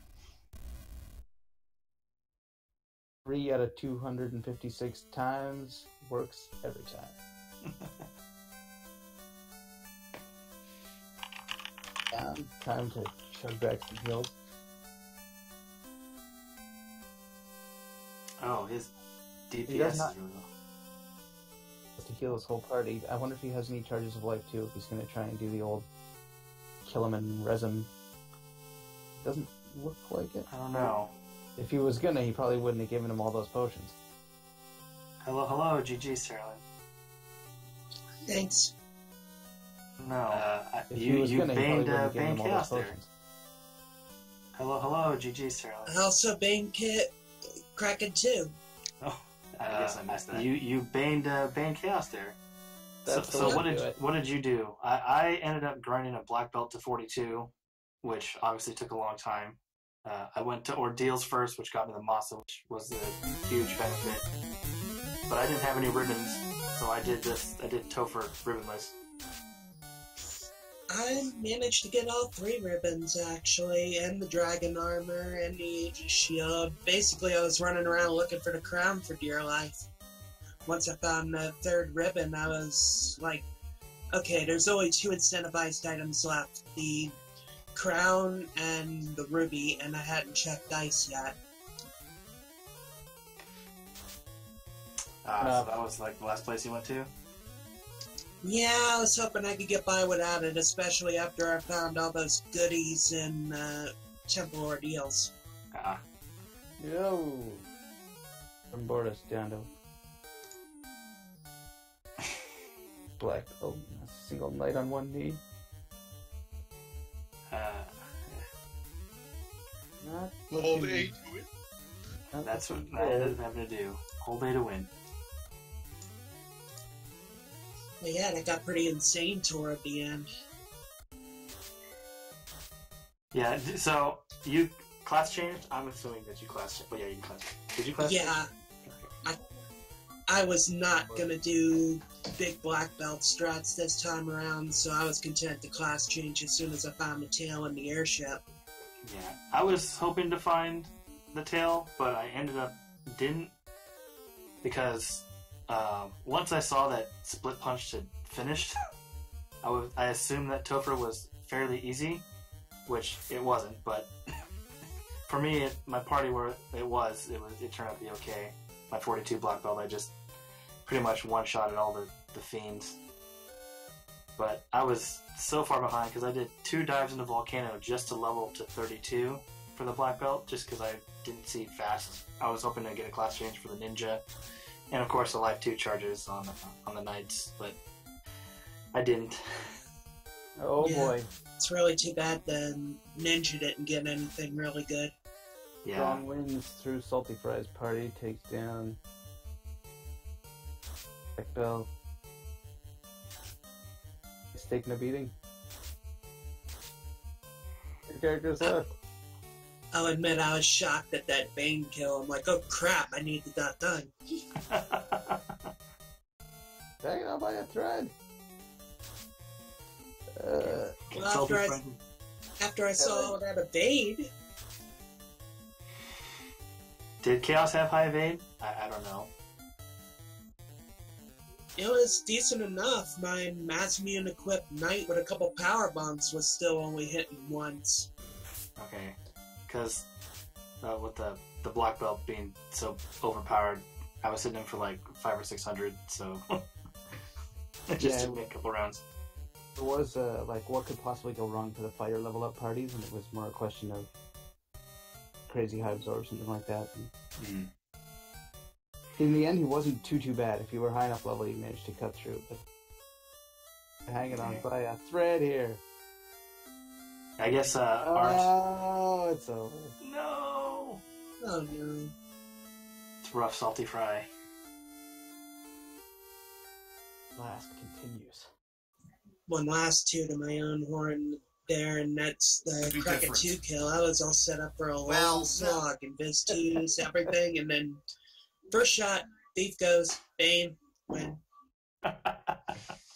And nice work, by the way, finishing your sprite set ahead of this race, so you could put those ladies out for all to see. That's that you started that like last night at about this. Well, earlier than this, but last night and turned around in Yeah, 24 hours. And So I did all of it by hand. I wasn't importing anything Or if I was importing it, I was importing it into a second ROM so I could have a visual reference.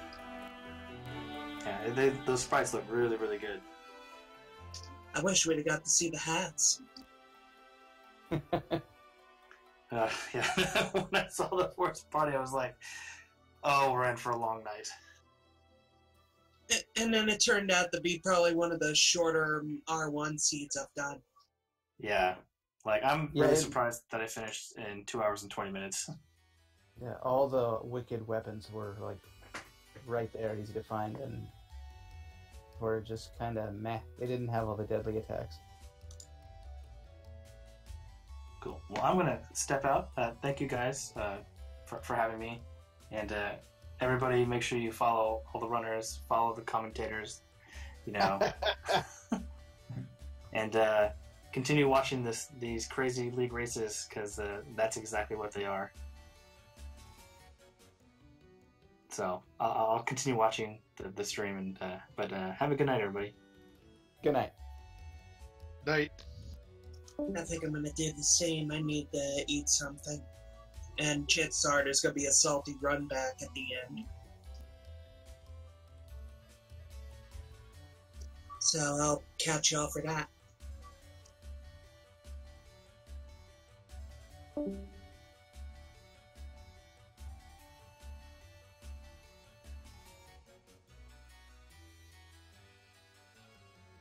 And if you're still with us, we've got Drumboardist, who is just trying to clean his way up through the Temple of Fiends on a sequent attempt.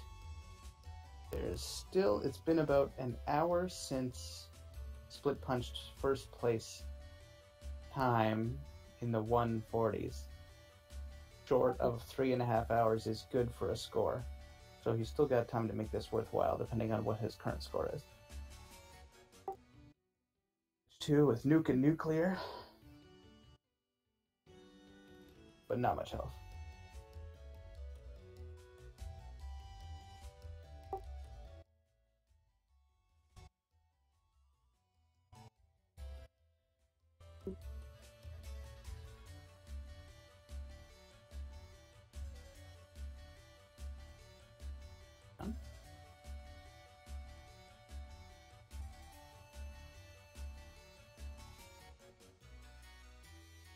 Well, I'm gonna bounce out, so take care, man. Thanks, Chad. Have a good night.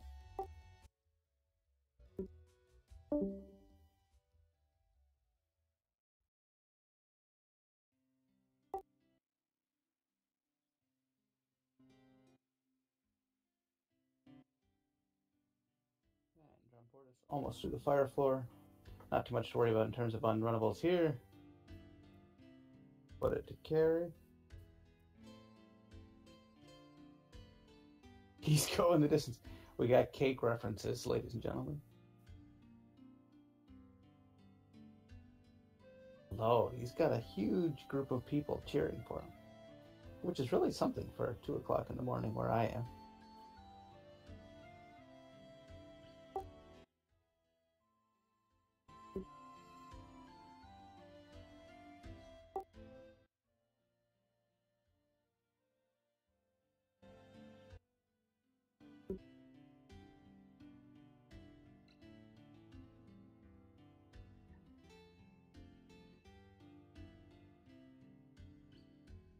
Yeah. That's more of a nuisance than anything. Hopefully, Hit and Flea can get the job done. Uh-oh. Who knocks out Flea?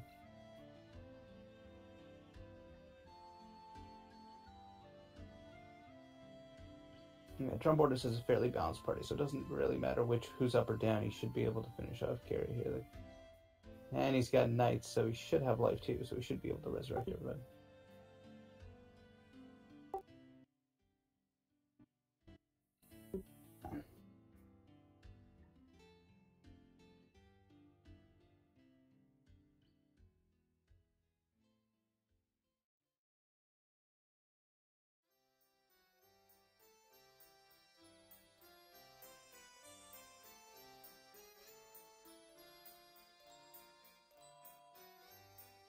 water floor has been a bane to some people. It's got a lot of unrunnable waters depending on where you are on the encounter table.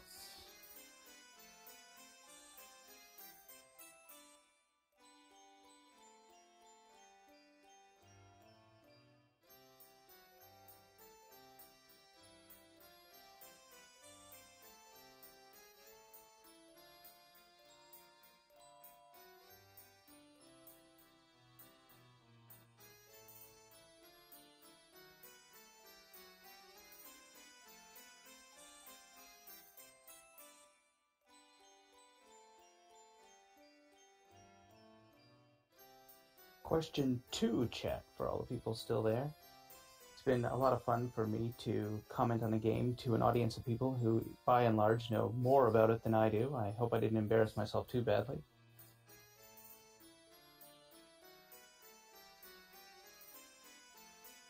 And I forgot to ask a question. This is the level of commentary, the level of professionalism you get with Nid's commentary. Oh, thank you, Zarya. Means.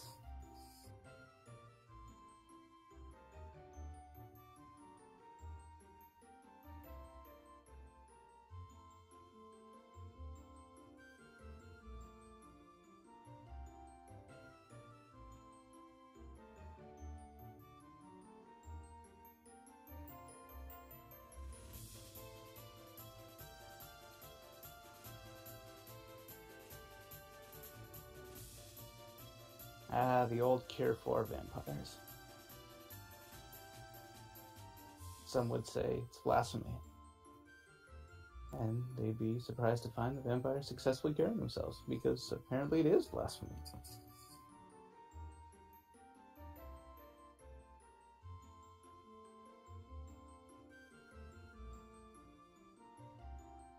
And Drumboard is just trying to get to Tiamat. Cannot escape brutal encounters.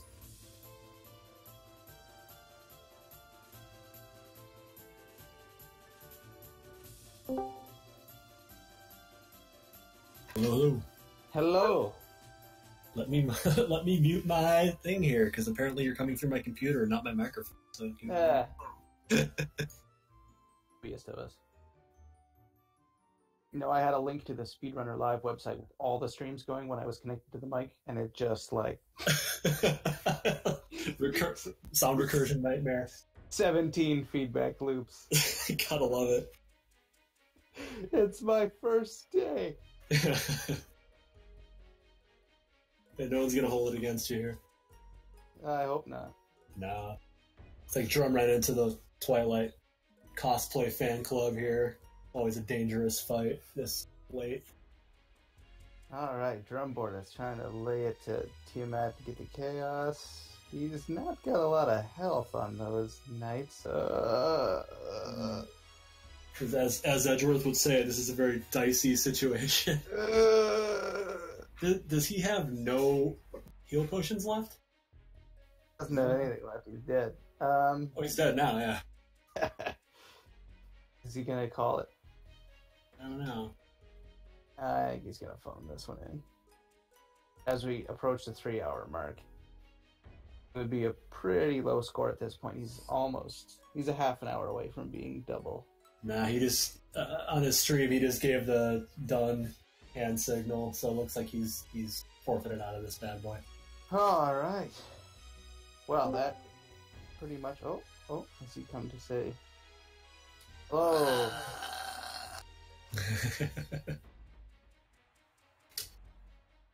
Credit for gutting it out to the very end there, man.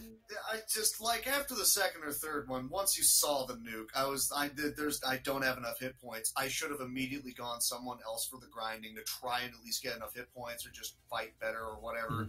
The one mistake is that, somebody out there had to have found, like, I guess a better situation to grind up their black belt, and the best that I found was going to be the eye, and I thought, okay, I'll just go ahead and kill off the 2 fighters, and I'm walking back and forth on the 2 steps because the eye was not going to kill them himself, and then I fell down a hole.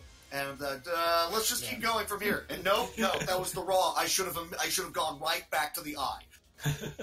The eye was nice and soft. The the fast grind, this seed seemed to be Split Punched and Artea both taking advantage of the RNG to fight Tyros on the overworld, and then resetting and then getting them after a few steps. So that's how they did their fast grind. But they were, yeah, Team Steak was the right strat this time for once. Yeah.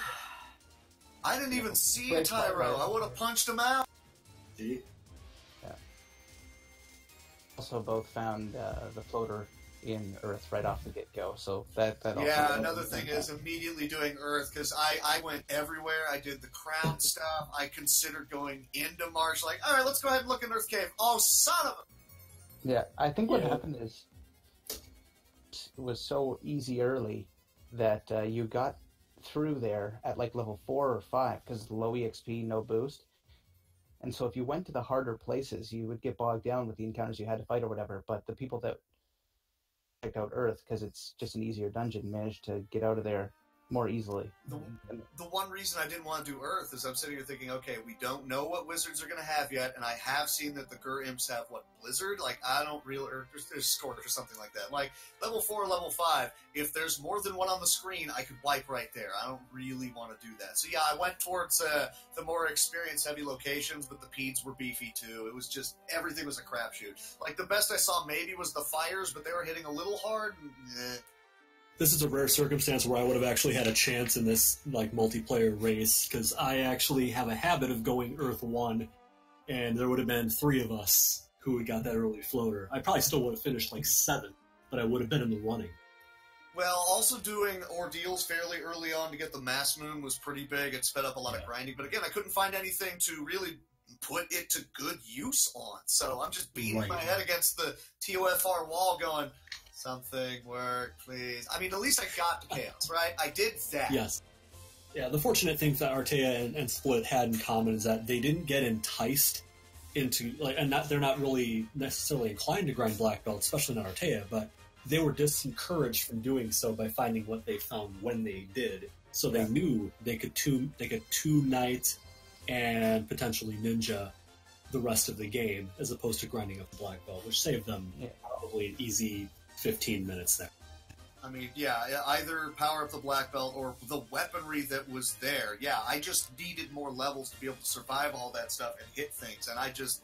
You don't. When your highest level dude's, what, 25, and it's a Black Belt, which is under-leveled anyways, that's you should not be in TOFR. Yeah. 25 is a fine level for a Knight, because Masa's You've got 500 plus hit points and probably really good armor. He'll survive things, as we kept seeing him do for me. Is he going to kill? That's the question.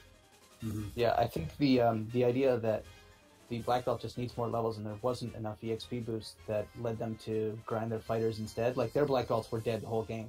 Yeah, they never brought them back.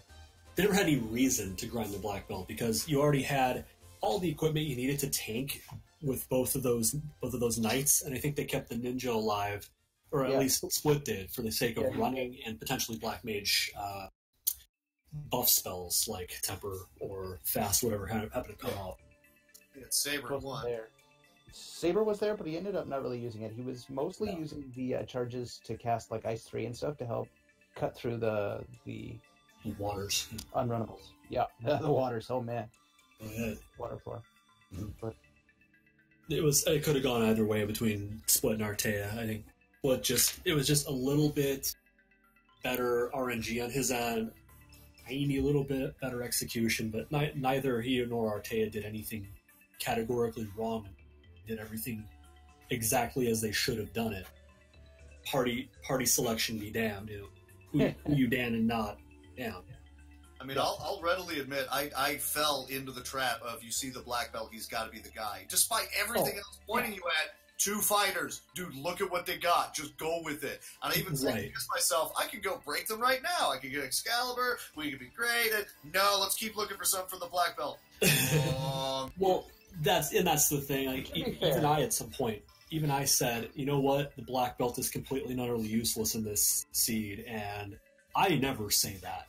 I am so Black Belt dependent, it's ridiculous. And I was saying, like, if I had Artea or Split's routing decision, I'd be looking at what I've got equipment-wise, circumstantially with this multiplier. You know what? Let's stand this Black Belt. Let's 3-man it, or maybe 2-man it, like Artea ended up doing, and see how that gets us through. It was the right decision. Yeah, there was room for the black belt grind too, and I can't remember who did it now, but I think the third place finisher was a primarily black belt party. So I think there was some wiggle room for where and how effectively you grinded that could save you some time too. That said, At they your were like, show. yeah, they were like 15 minutes back, so it's not like it was a distant third. Yeah, I think it was Edge Figueroa that did that.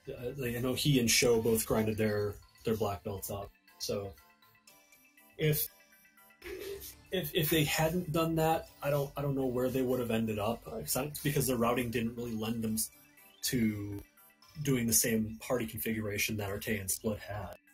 But they could have gotten there; it just would have taken them longer. So it wouldn't have necessarily been a better move; it just would have been a different. Yeah. Yeah, Arte went with the 2-man strat, just 2 knights. He danned both his black belt and his ninja or knight or thief at the time, and Split Punch kept the thief alive. So the difference in strat, I don't think, made a difference in time necessarily, because Arte was able to level faster. He went from entering Temple of Fiends at level 27-ish and finished either at or very close to level 40, just taking fights in Temple,